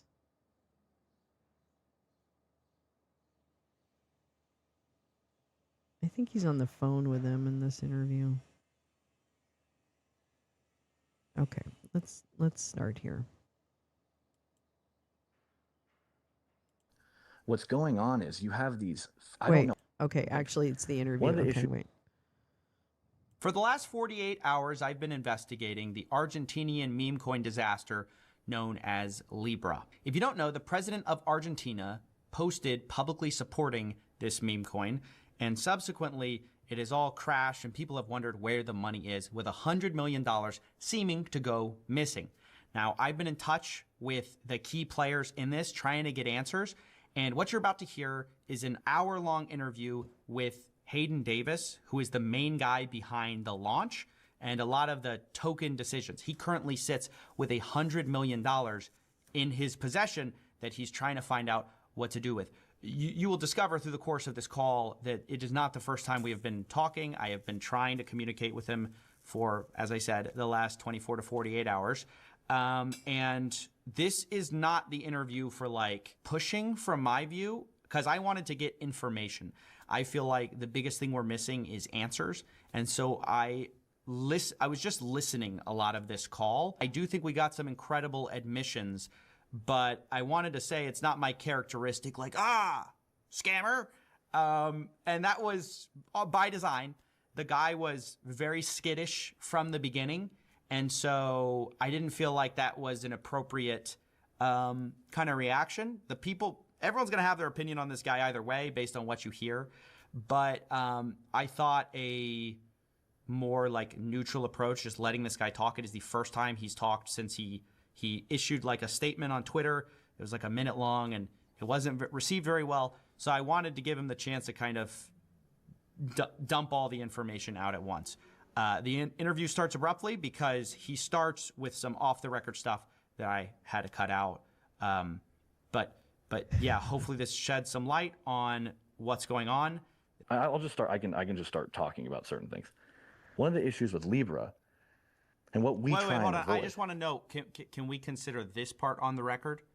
Because I don't want to include the stuff about all that kind of stuff. That's not like anyone's business. I appreciate you sharing that context. The Libra stuff is sort of the meat and potatoes I of what can I do wanted to like talk the about. Libra stuff is fine. Like the Libra stuff is fine. Okay, go ahead. So like one of the issues with Libra, right? I mean, there's so many details in this story, but one of the issues with Libra is when you launch on Meteora, right, and you're trying to avoid all these snipers. There's not like there's this whole context around like shitloads of insiders. That's not what's going on. What's going on is you have these, I don't know how they're doing it, but these expert snipers, like guys that are clipping 1.7, 2 million, 800,000, 1.2 million into the charts. And then what you have is, because you know on big launches, all this volume is going to come in. And then you're like, fuck, this guy, like at one point, one of the top wallets, which for some reason still hasn't sold a bunch, I don't understand why, but had $57 million, right? And had a 5 billion market cap, or 4.5, which is what Libra was at. That's still going to crush the chart. It's not like that's 5 billion. It's not like that's $4.5 billion. So then you have to make a real-time decision where you're like, okay, do I pull some of the do I swap some of the liquidity out to protect the floor, knowing that I know that there's more marketing plans coming? Or do I just let the chart get crushed, right? And that's what every single one of these launches, that's what happens, where it's like 3 to 10 guys get these massive chunk. They're not good snipers, right? They're all bad snipers. They're just looking to unload their whole position. You can't track it. You can't find it. It doesn't matter if you subpoena it. It doesn't, like, it takes forever. It doesn't work. And so every launch, right, this happens. Now, what happened with Libra specifically, which I'm happy to share, even though Javier and his team have told me that there's a pretty substantial interview coming tomorrow that'll be live on TV. I don't think that's like super publicly known, but like he's going to basically clear up A, me, and then B, Libra as the project, because he's obviously under scrutiny. But basically what happened was when it launched, our goal was, okay, can we collect enough liquidity, which again, people can say we're pieces of shit or not, but the goal was to connect enough liquidity, because Malay was going to do another video, and then there were some other, I won't name them, but there were some other high-level people that were going to interact, post, etc., market the video, right? So our goal was, can we take enough liquidity off to get all the snipers out, or at least control them, so that when the chart dips down, it's not going to crush the whole project. Have Malay do the second round of videos, and then inject all the capital back in, or at least the vast majority, and create like a mega Trump launch, basically. And I don't know, I still don't have answers on exactly what happened with why he took the post down. I'm assuming there's some extreme political pressure that he got, and he panicked. As somebody in his position, I would feel rightly so. I mean, he's not like a crypto native person. And then we've been working through like, okay, what can we do from here? But like, you know, people are saying this is a rug pull. Like, that's not objectively true. There's still like, there's what, 60 million on the bonding curve of liquidity that's locked, right? It's at 300 million market cap. Like, it's not a rug. It's a plan gone miserably wrong with $100 million sitting in an account that I'm the custodian of, but I'm not, I would love instruction on what to do with it. I have no desire to be public enemy number one of how to make this happen. I'm not benefiting from this. My life is just in danger. Yeah, so there's a few things I want to touch on there. Yeah. Thanks for that explanation. The 100 million, I think the view from the public is that, like, rug is a word at this point, which is so widely used that it has like a colloquial meaning too. And it just means sort of like unfair value extraction. I think that's like kind of the colloquial meaning. And in this case, the unfair value extraction would be like taking money out. And the view was that there was no clarity on like what that was going to be used for. So people just thought like, oh, they're just taking profits, right? Like this is $100 million of profits in such and such a time. So that was the view. But yeah, obviously something needs to be done with this $100 million to try to put it back in the, you know, people's hands. I think that's going to be a very complicated, tough process because it's very difficult to do that with people not further taking advantage of the situation, right? Well, if I could just comment, like it's also multi-sided, right? Because like it's a meme coin. Like if you're turbo nuking your whole portfolio into a meme coin, right? Like that, I mean, not financial advice, but like it's foolish. So I understand that, but at the same time, it's like, well, like I was even talking about this today with a number of different people. It's like, how do you assess a value when the token's not dead? The president's most likely going to support it, so it's going to have some element of probably going back up. And you have to both control the narrative of like, okay, people have lost money because they've chosen to sell, but the token's not dead yet. Like, where are those lines? And the answer is nobody can give me an answer.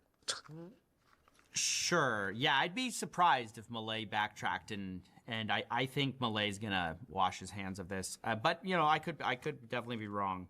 I don't know the whole situation. I do have a question, like just like a yes or no. Like, is Malay gonna make money on this? No. Right. My second question: are the two people who were involved in this launch Manuel and Mauricio? Yes. From Tech Forum Argentina, yes? Yes. Yes, okay. Kit Protocol was going to run the nonprofit, or whatever it was going to be, like a foundation, right? Yeah, honestly, like, yeah.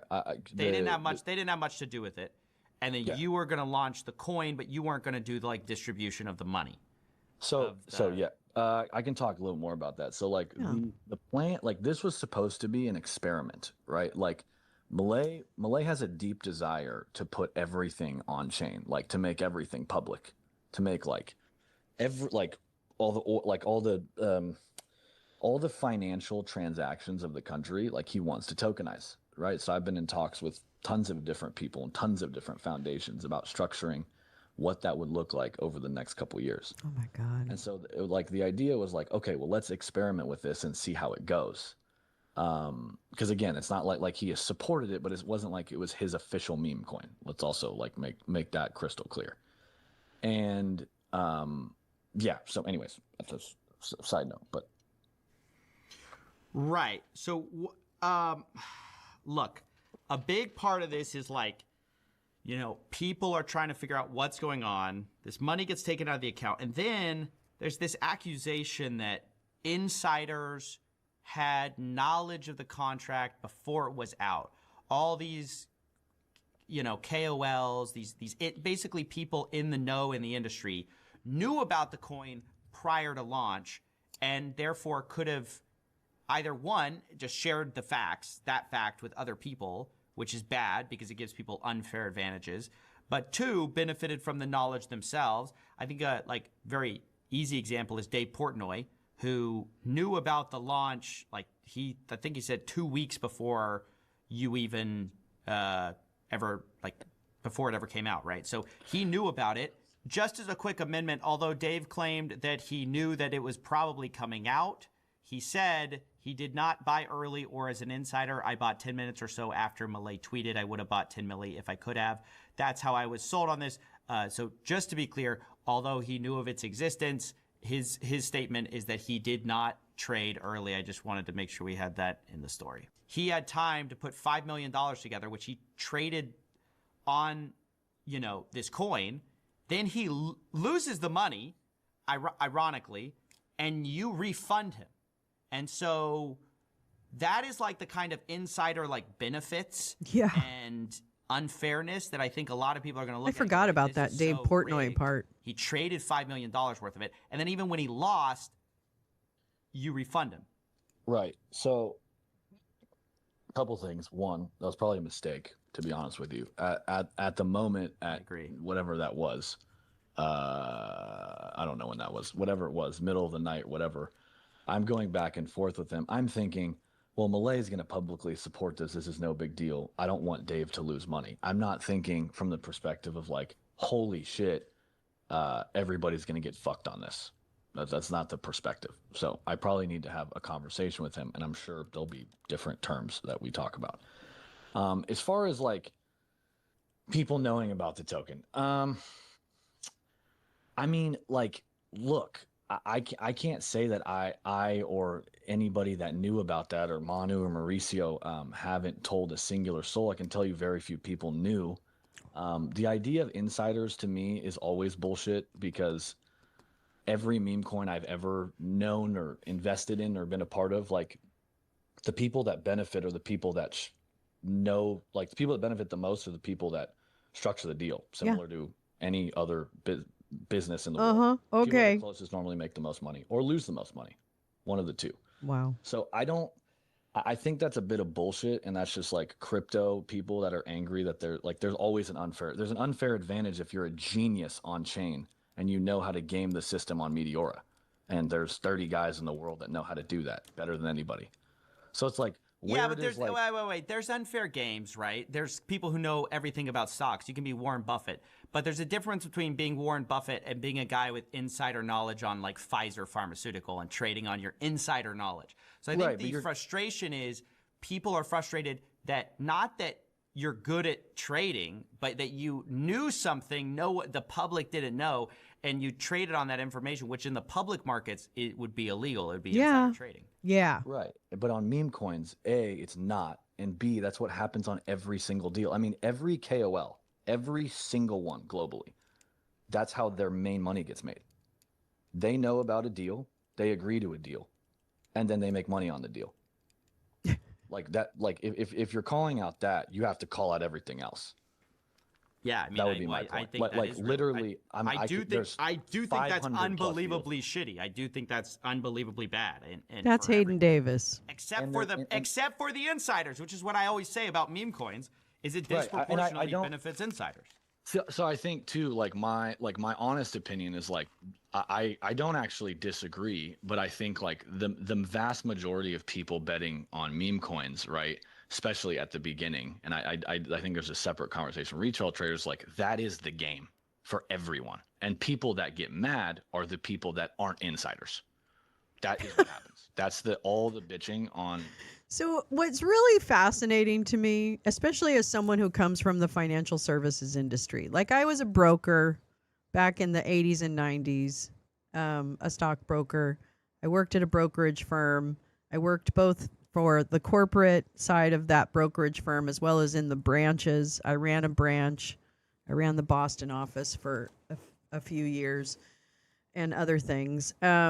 So as someone who actually knows like the financial world, at least from a retail brokerage standpoint, where there is compliance and there is, an SEC that was functioning somewhat, just as someone to hear this person, Hayden Davis, to hear him describe the corrupt nature of an investment and the kind of so what, that's the point, isn't it, attitude. That's why we have compliance. That's why we have all of the rules, because the inclination of humans might be to just take with impunity. And that's so because that exists in the world, there are people who will do that. They will cheat people and take their money. Right? That's why you have guardrails. That's why you have rules, so that everybody knows what the rules are and nobody's going to unfairly manipulate an investment to trick people or whatever. So it's just like this complete void. He's like devoid of all ethics. Like he has literally no ethical filter. Like, as long as everybody's making money, what's the point? Why are you mad? Why are you so mad? You know what I mean? Like, that is literally what he is, his essence. And it's a very interesting essence, because that's the essence that I think comes through with a lot of typically males in the crypto space, in the incel space, in the libertarian space. Is that for them, the ends justifies the means at the end of the day. And you know what? If you're a sucker well, then you're a sucker. If you're not launching your own meme coin, well, then you're the mark. You're the target. You know what I mean? And it's this kind of dog eat dog, but not really, because we're going to just like help each other. We're going to like fucking, inside each other kind of once in a while. And like Justin's son, we're going to get mad when we're cut out of the deal. Right? So there's no ethics in that. There's no ethical foundation. That will inevitably break. And we're talking about governments, right? This is that $100 million was supposed to be in a trust for small businesses in Argentina to grow. That's what the profit of the coin was supposed to be. And to this day, I don't think we even know if Hayden Davis still has the $100 million, as he claimed a year ago that he had custody of. So, I don't know. This whole crypto thing also, and the World Liberty Financial, I think is very imperative to, or not imperative, I think it's impactful to the overall regime and the pressure that this regime feels to escape accountability. That is the point that I think it gets dangerous, is when this administration decides that the walls are closing in, right?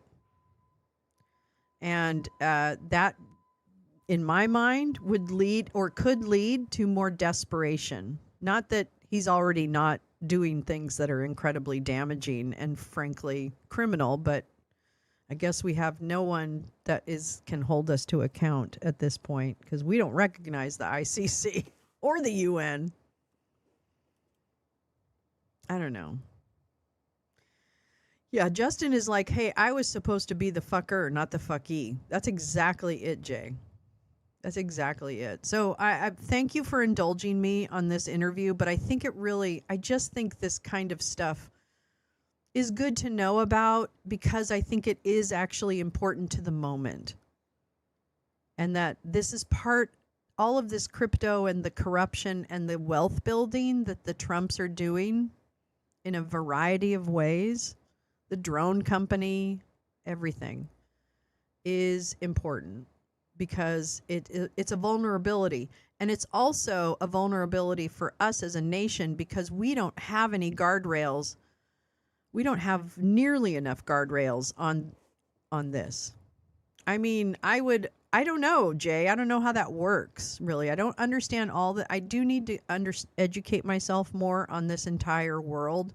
So it's been slow to do, but I don't know. It's not going to go away. It'll evolve, but it's not going to go away. So I think it's important to know about or be aware of. Socials is all the people that don't get into the deals. You'll never hear them bitch if they're in the deal. So it's like, what do you do then? You don't do anything. You don't launch the project. You're like, how do you make money then? If Sniper, like what do you do? That's always the question. Just to be clear, there's a difference between doing a deal, and using the information you have from inside the project to make trading decisions based on that. Those are different things. I can get paid for a tweet, let's say, and as long as I disclose that, I don't think that's necessarily a problem. But if I'm on the side buying up $1 million worth of this coin because I have insider information from my position in the deal, I think that's wrong and should be rooted out. If people think these markets should be treated like capital markets. I mean, that's what all the crypto people say. And I don't. I don't think people should treat them as capital markets, because they're not. That's not what they are. Well, you're the guy in the deals, though. Of course you know these, right? But even the deals which I just like bet on, whether it's like, fucking jail stool or whatever. If I throw money into it, I don't treat it. He comes from a rich family that is. This could go to zero tomorrow. I have no idea, right? So it's like I treat it like a casino, because that's what it is. Yeah, but the weird thing is that the people who always say like, oh, there shouldn't be like this regulation or that regulation are always the people who are tilting the table at the casino.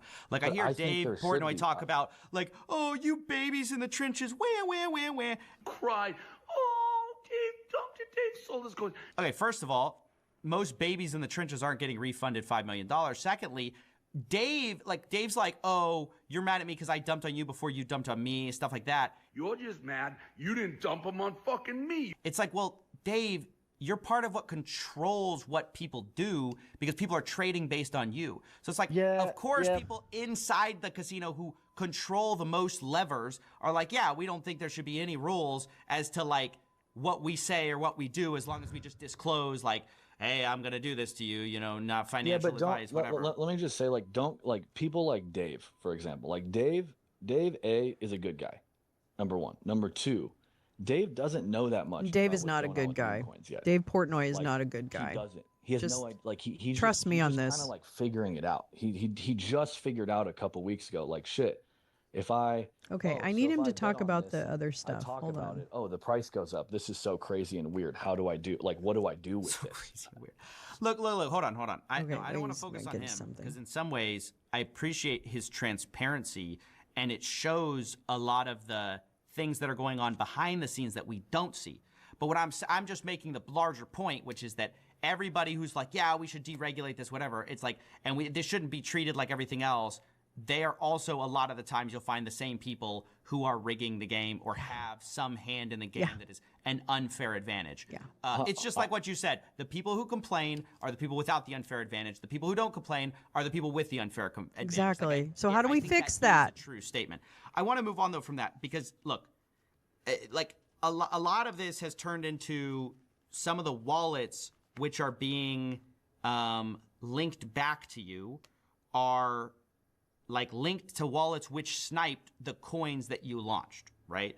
So in the case of Libra, there's the wallet which Dave got refunded by, which is, according to him, your personal funds, was linked to an Avalanche wallet which was funded like a sniper of Libra. So, but if you launch the coin, isn't it unfair for you to snipe the coin? So I would say no, and I would say that for a couple. Okay. So sniping is when people who aren't launching the coin, when they have advanced knowledge, right? So they buy up a bunch. That's sniping. Rug pull is when you're the one offering the coin and you build up a big and you sell yours first, tank the price, and the rest of the people who are buying the coins are just kind of fucked, right? What Hayden Davis just admitted to is that his wallet is connected. He is connected to the people that he claims came in and sniped from the outside. But the money came from wallets that are connected to that motherfucker. He just admitted it. But now I think this is still true, although I'd have to check and see what happened with the other legislation that was passed last year. But I don't know if that's illegal or not. And I don't think it would have been illegal at the time that he did it, even though it is unethical. I just find this fascinating because what we're doing is we're witness to the beginning of the next phase, at least if civilization survives, that is, the next phase of monetary policy and other things. We're witness to the beginning and the burgeoning of that age. A new age, and it'll go on and evolve. But I just find this fascinating. Maybe it's because I experienced the 89 crash. Maybe that's why I feel this, or the 87 crash. I mean, I remember so vividly what all of that was like and trying to help customers and people being really upset and really like despondent. I mean, it got bad. It was bad. People lost so much money. So, and my first day was the crash day on the margins desk, on the operations desk, where I had to call people and say, they're doing a margin call on your position. And that means you have to come up with money in 24 hours, 48 hours, I think it was. I mean, it was bad. People didn't have that money. And they had borrowed from the brokerage firm basically to advance their positions in a particular company. When the bottom fell out of everything, people lost everything. And when you lose value in something, your collateral isn't valuable enough to collateralize the loan that we gave you as the brokerage firm. We want our money in 48 hours. It's gross. It's absolutely gross. I don't think are they capital gains? I don't even know if they're capital gains.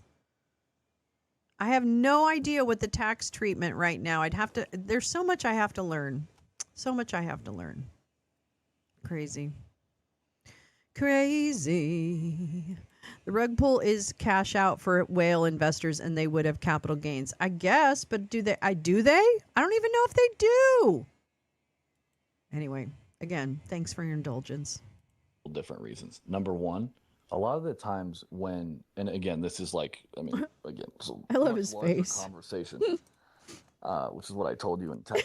But most of the time when I have different money in different places, obviously. But from the standpoint of sniping, Oh my God. most of the time when we're sniping, we're attempting to avoid other snipers getting in. Right. So whether that's, and by the way, I don't conduct snipes. I'm not a dev. I just want to throw that out there. Oh, okay. I don't even He's know not a how developer. if you put me in front of a computer and had me try and figure out how to snipe, I don't even know I've never done a bot. I don't know any of that shit. Wow. But you're not denying that while it's linked to you sniped Libra. Yeah. But you're just saying you didn't do it. Link to the project. I would say link to me. I would say That link is you. The wallet with You are the project. That was your personal funds. That just happened to be at the time of stress where we moved money from, but that was just a mistake. I mean, what? If anything, because in that particular case, all I would do is that money, when it went back into the chart, it would just flow through another wallet back into the chart. Like that money that we consider sniping, quote unquote, is the project's money, right? That's how we. That's how so we the do project is buying money. its own. Anytime we've done it, that's selling how we its do own coin to. And the most of the time, the snipe is to deter, and if there's enough volume on the project, we use it so that it has the ability to continue on. What? And I think that's very hard for people to understand. Oh, he thinks it stimulates trading, keeps trading going. Oh, because you have look, What? right? You have, and I'll give you a great example. If you look at Trump, and you look at the snipes, right? Trump had so much volume, the snipes didn't matter. They made zero difference. No, wait, hang on. That's not true. There was a guy who sniped early for $1 million. The big crash in Melania that everyone attributes to Melania was actually that sniper selling like tens of millions of dollars of coins. Like the one that did like 84 mil, right? That one. Yeah. Yeah. oh my God. Well, yeah. I mean, we could argue all day. My point is, sniping when you're the team, I'm not saying it always should happen, but I'm saying a lot of times it's to property. protect, Oh, okay. and if there's enough volume, take some off so that people can have a chance to pump the chart back up. Because with meme coins, they go up and down. So he's saying fast, that these they projects can get drive killed in 2 the days. price down so people And can the get only in hope is and that you drive have it back enough of up. the Treasury to go and try and beat the snipers. This is a conversation that goes on with everybody in Solana. Everybody that knows how these launches work, that is the conversation. Do you Always. think Is the it? public knows Yeah. that when a project launches, the project is going to snipe the project? Yep. Because being the most charitable, right? Which I'm just going to really stretch my brain and be super charitable here and say all of this money is not being intended to be profit. It's all for the project, right? I think Yes. the public not knowing that you have these, clandestine activities with these side wallets going on is inherently kind of messed up. Yep. And, the project is controlling the project's price. Yep. It is like a weird kind of price manipulation where Yep. you're if it's too high, we'll clear Yes, some off the chart. exactly. And then also it kind of My makes the whole God. idea of the team having a treasury wallet kind of pointless because it seems like you also have a sniping wallet treasury. And so, and the public has zero clarity into what's going on here. This, just to be clear, do you think this happens a lot? I think that this is all that happens in all of meme coins ever, unless they completely die and then they get CTO'd and hopefully nobody fucks it up. But I think This is I don't know what just me being CTO'd super means. transparent. Maybe it's oversharing. I don't really give a shit. Because everything is on the blockchain, and because a certain amount of people have figured out how to game it, when you're the responsible party of trying to figure out how to community make them last, 'cause takeover. everybody, I will tell you, every single person. Okay, a CTO is a community takeover, refers to a process where a project's decision-making and management powers are fully transferred to the user community. I don't know how that happens. Community takeover in crypto illustrates a significant shift within. This is from Tangem. It's some crypto site. Community illustrates a significant shift within blockchain projects, empowering users and holders to steer the direction of the project. This decentralized approach ensures that community rather than. How do they do it? Oh,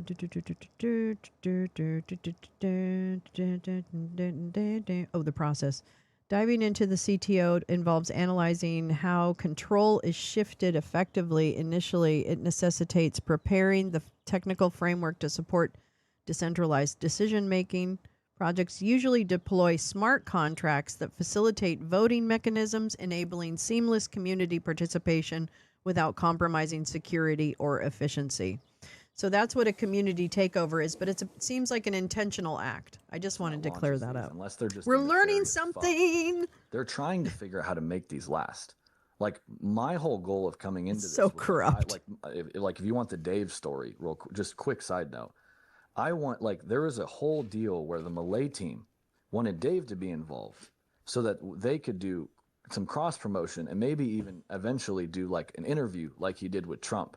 And create like maybe if Dave had a project at one point that there'd be like some ability for their holders to benefit from their holders and like create another like social finance thing. Like we're always I'm trying to figure out how to do that. Yeah.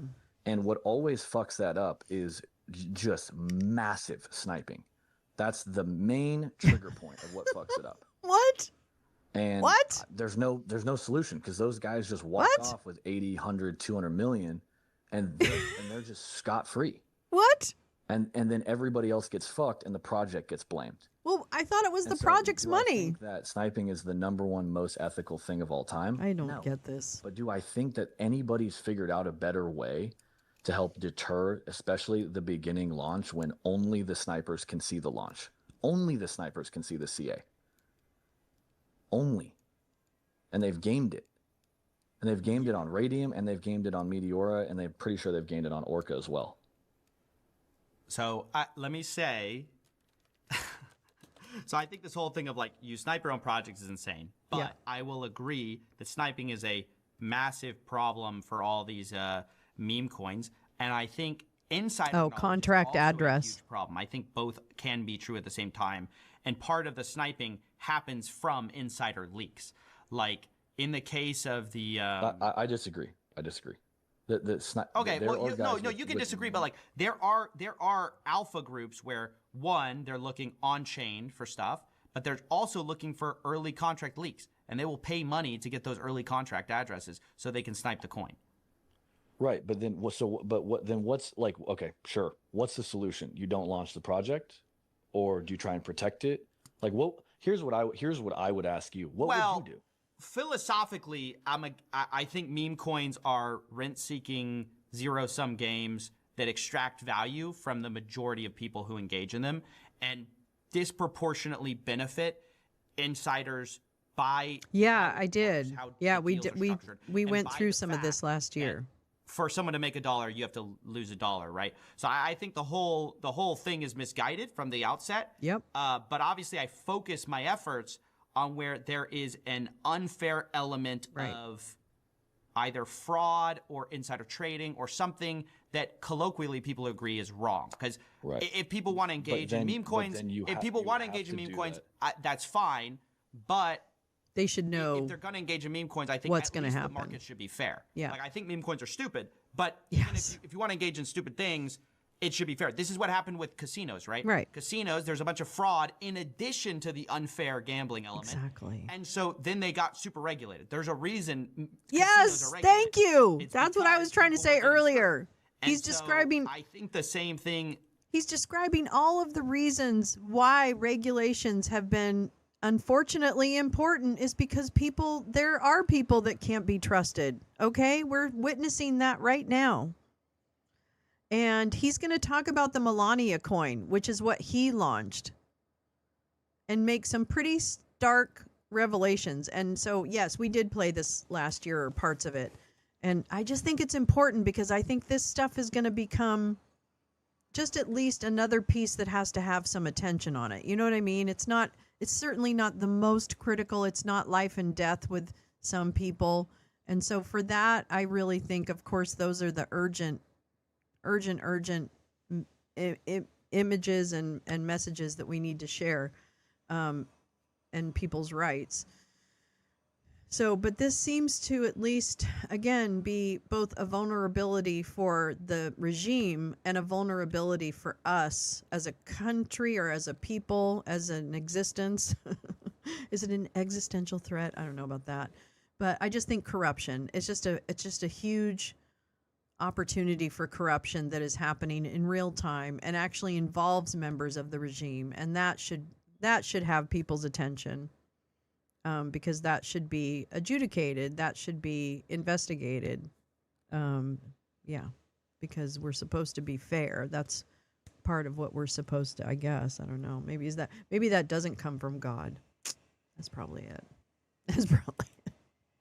This might be the one thing that would take down the whole family. I mean, yeah, I think it definitely could, and we need to worry about Ivanka running, so we might as well get going with that. And the other thing is we're gonna dog on Jared Kushner because that guy to me is the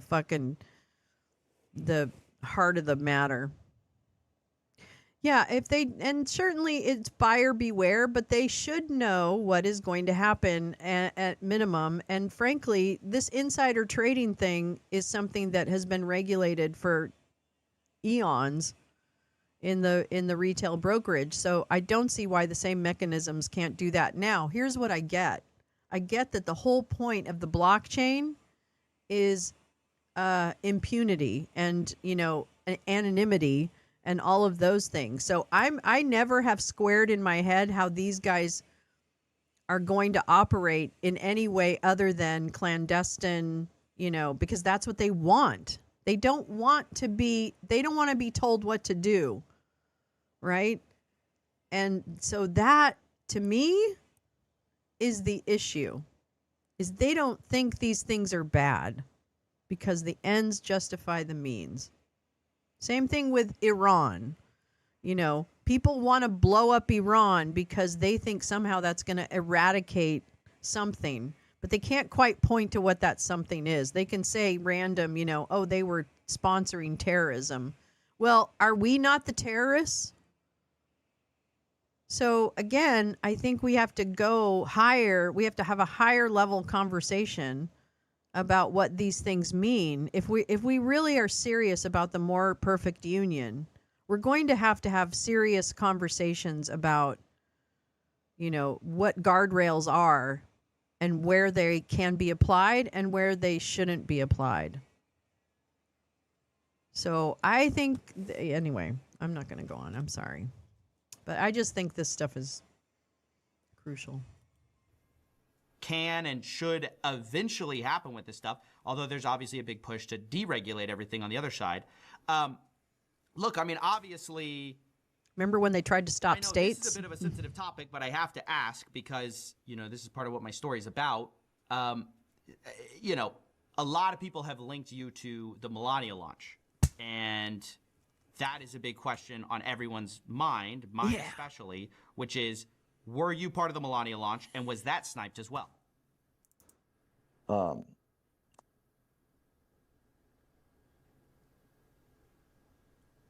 I mean, look, I think that, I told you, like, beforehand, but before this started, I'm happy to share the truth, but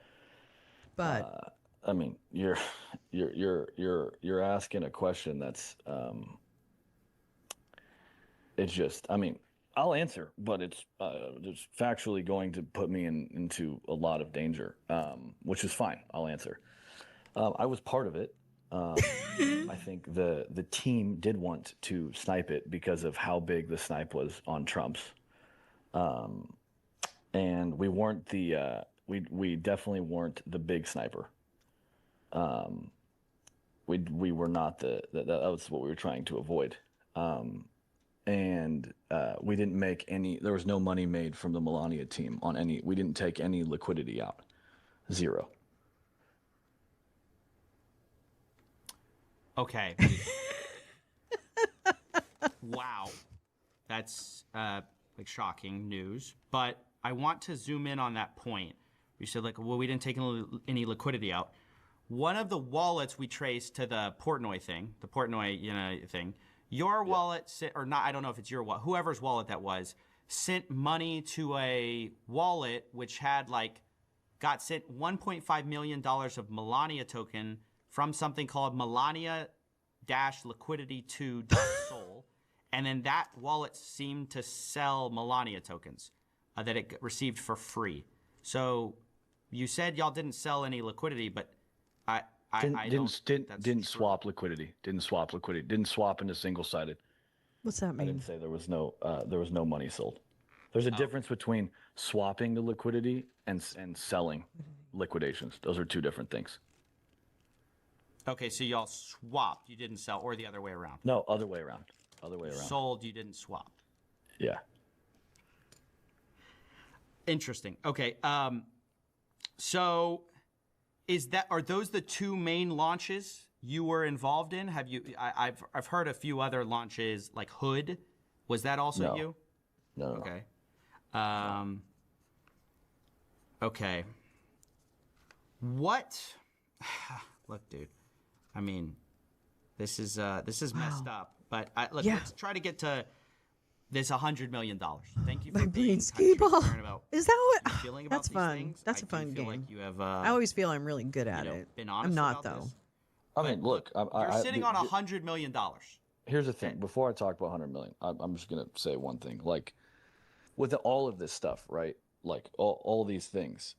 Like there's nothing particularly like people have tried to say like how is he involved with Dave and Malay, right? I am like not any person that's like special. I've hunted all this stuff down because I was trying to get to I wanted two things. One, I thought that like meme coins were a step in the point of social finance, and I think I'm turning out that that's wrong, and everybody wants to kill me instead for facilitating some of these. But I think I think you and everyone else should at least take a fucking second and look at what should people do and how should people make money from these. Because there's basically one way, right? There's fees, which are very nominal on big launches.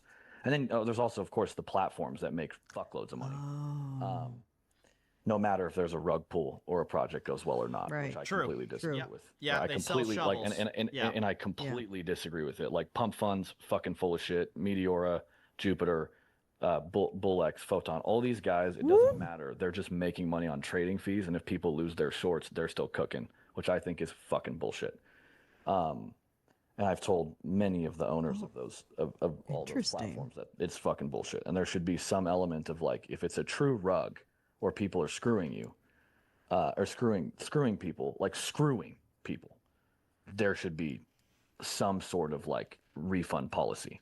Anyways, aside from that, what would people do? What do you do when there's a broken system and you're trying to fix it and you're trying to sort out different launches, different mechanisms, starting at higher market caps, figuring out who to involve versus not, how to keep the CA to yourself, how to market it without telling people?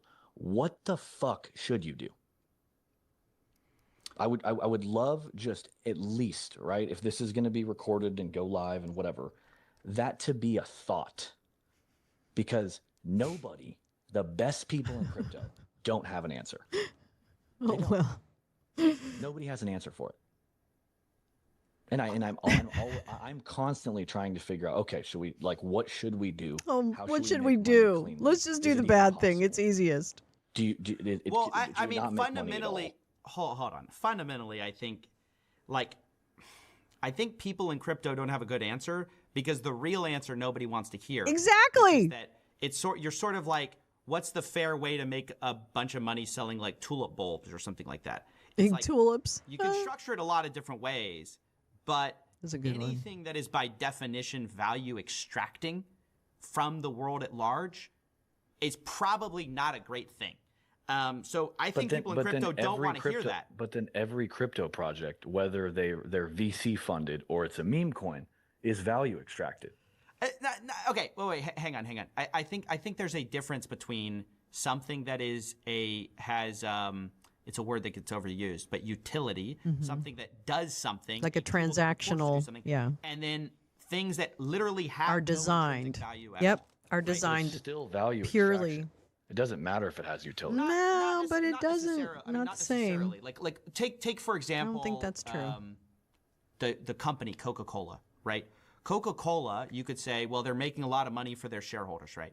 But they also, one, provide a good. I mean, you could quibble about that, but like they provide a service people will pay money for, and they provide something. Then, in addition, they provide dividends to shareholders. So their shareholders, Yeah, exactly. regardless, There's equity. a shareholder could buy in for $1 and leave with $1, but they've made the dividends, right? So it's not a zero-sum game. Coca-Cola is not running a zero-sum game. I totally agree. Apple is not running a zero-sum game. These companies that are in the capital markets are not running zero-sum games. They're producing things. That is what the value is based on. Crypto, the idea was that we are, yes, it's a little speculative at first, but the reason you should care about this is because there's something that is valuable behind it. There's some kind of financial technology behind it. I think that's the overall pitch. Now, But people there's will not. argue to. There's Well, not. that's. I mean, there's not like look at any crypto asset, right? Like even Bitcoin, right? Bitcoin is literally valuable because a shitload of people said it's valuable, and because it quote unquote isn't controlled by anybody that we know of.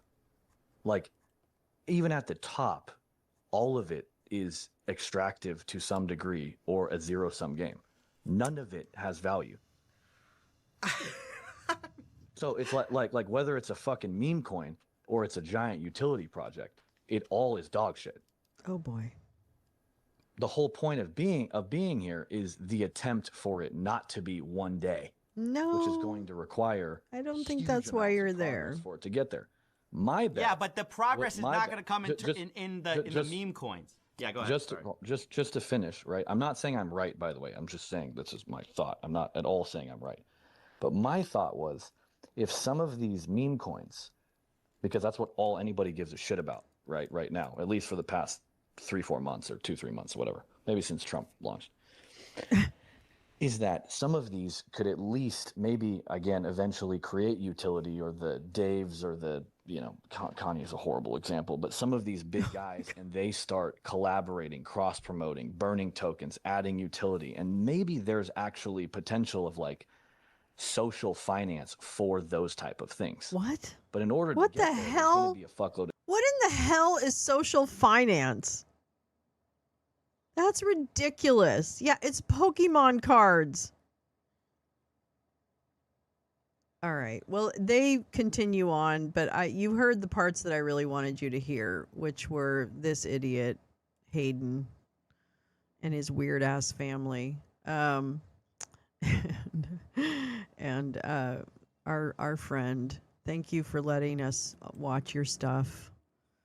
Voidzilla, Coffeezilla. I'll link him in the description so that you can. I subscribe to his channel. I find his small bits that he does are very educational, and he does look at it through the lens of investors and fairness and things like that.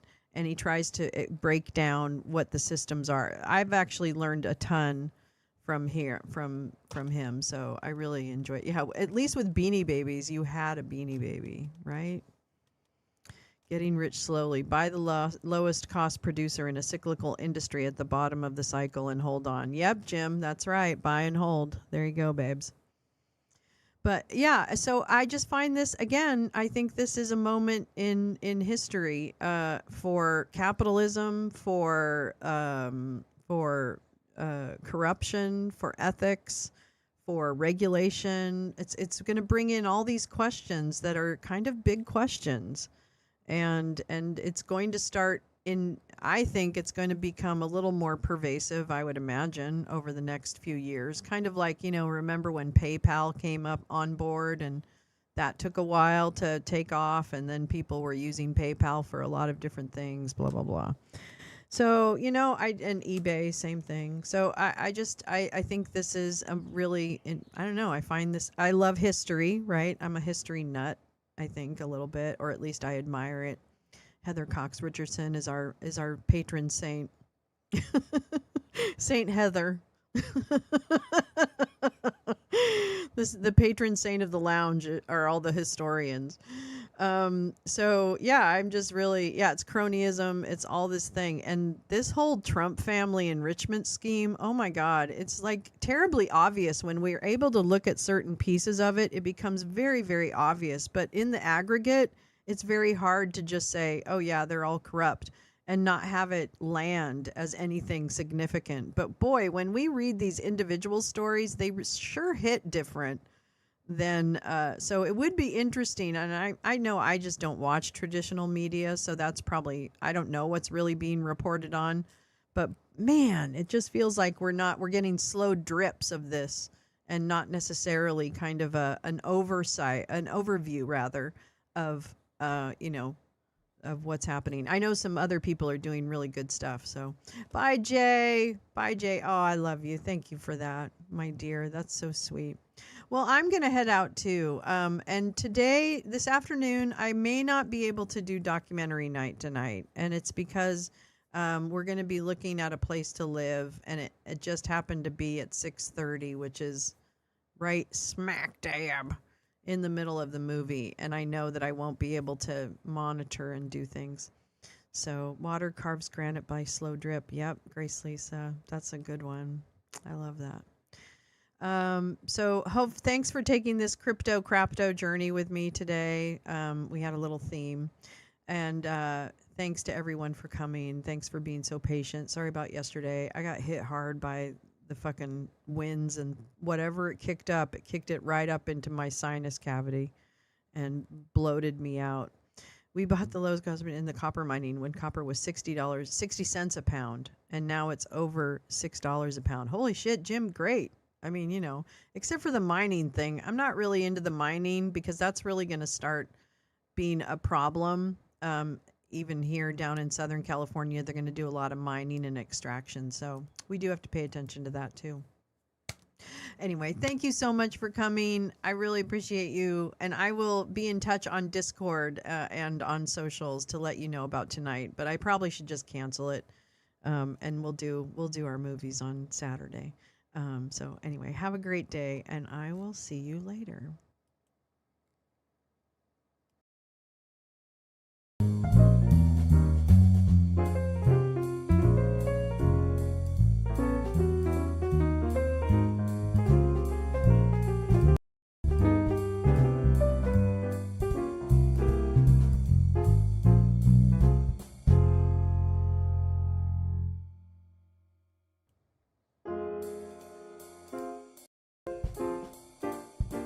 Not sure where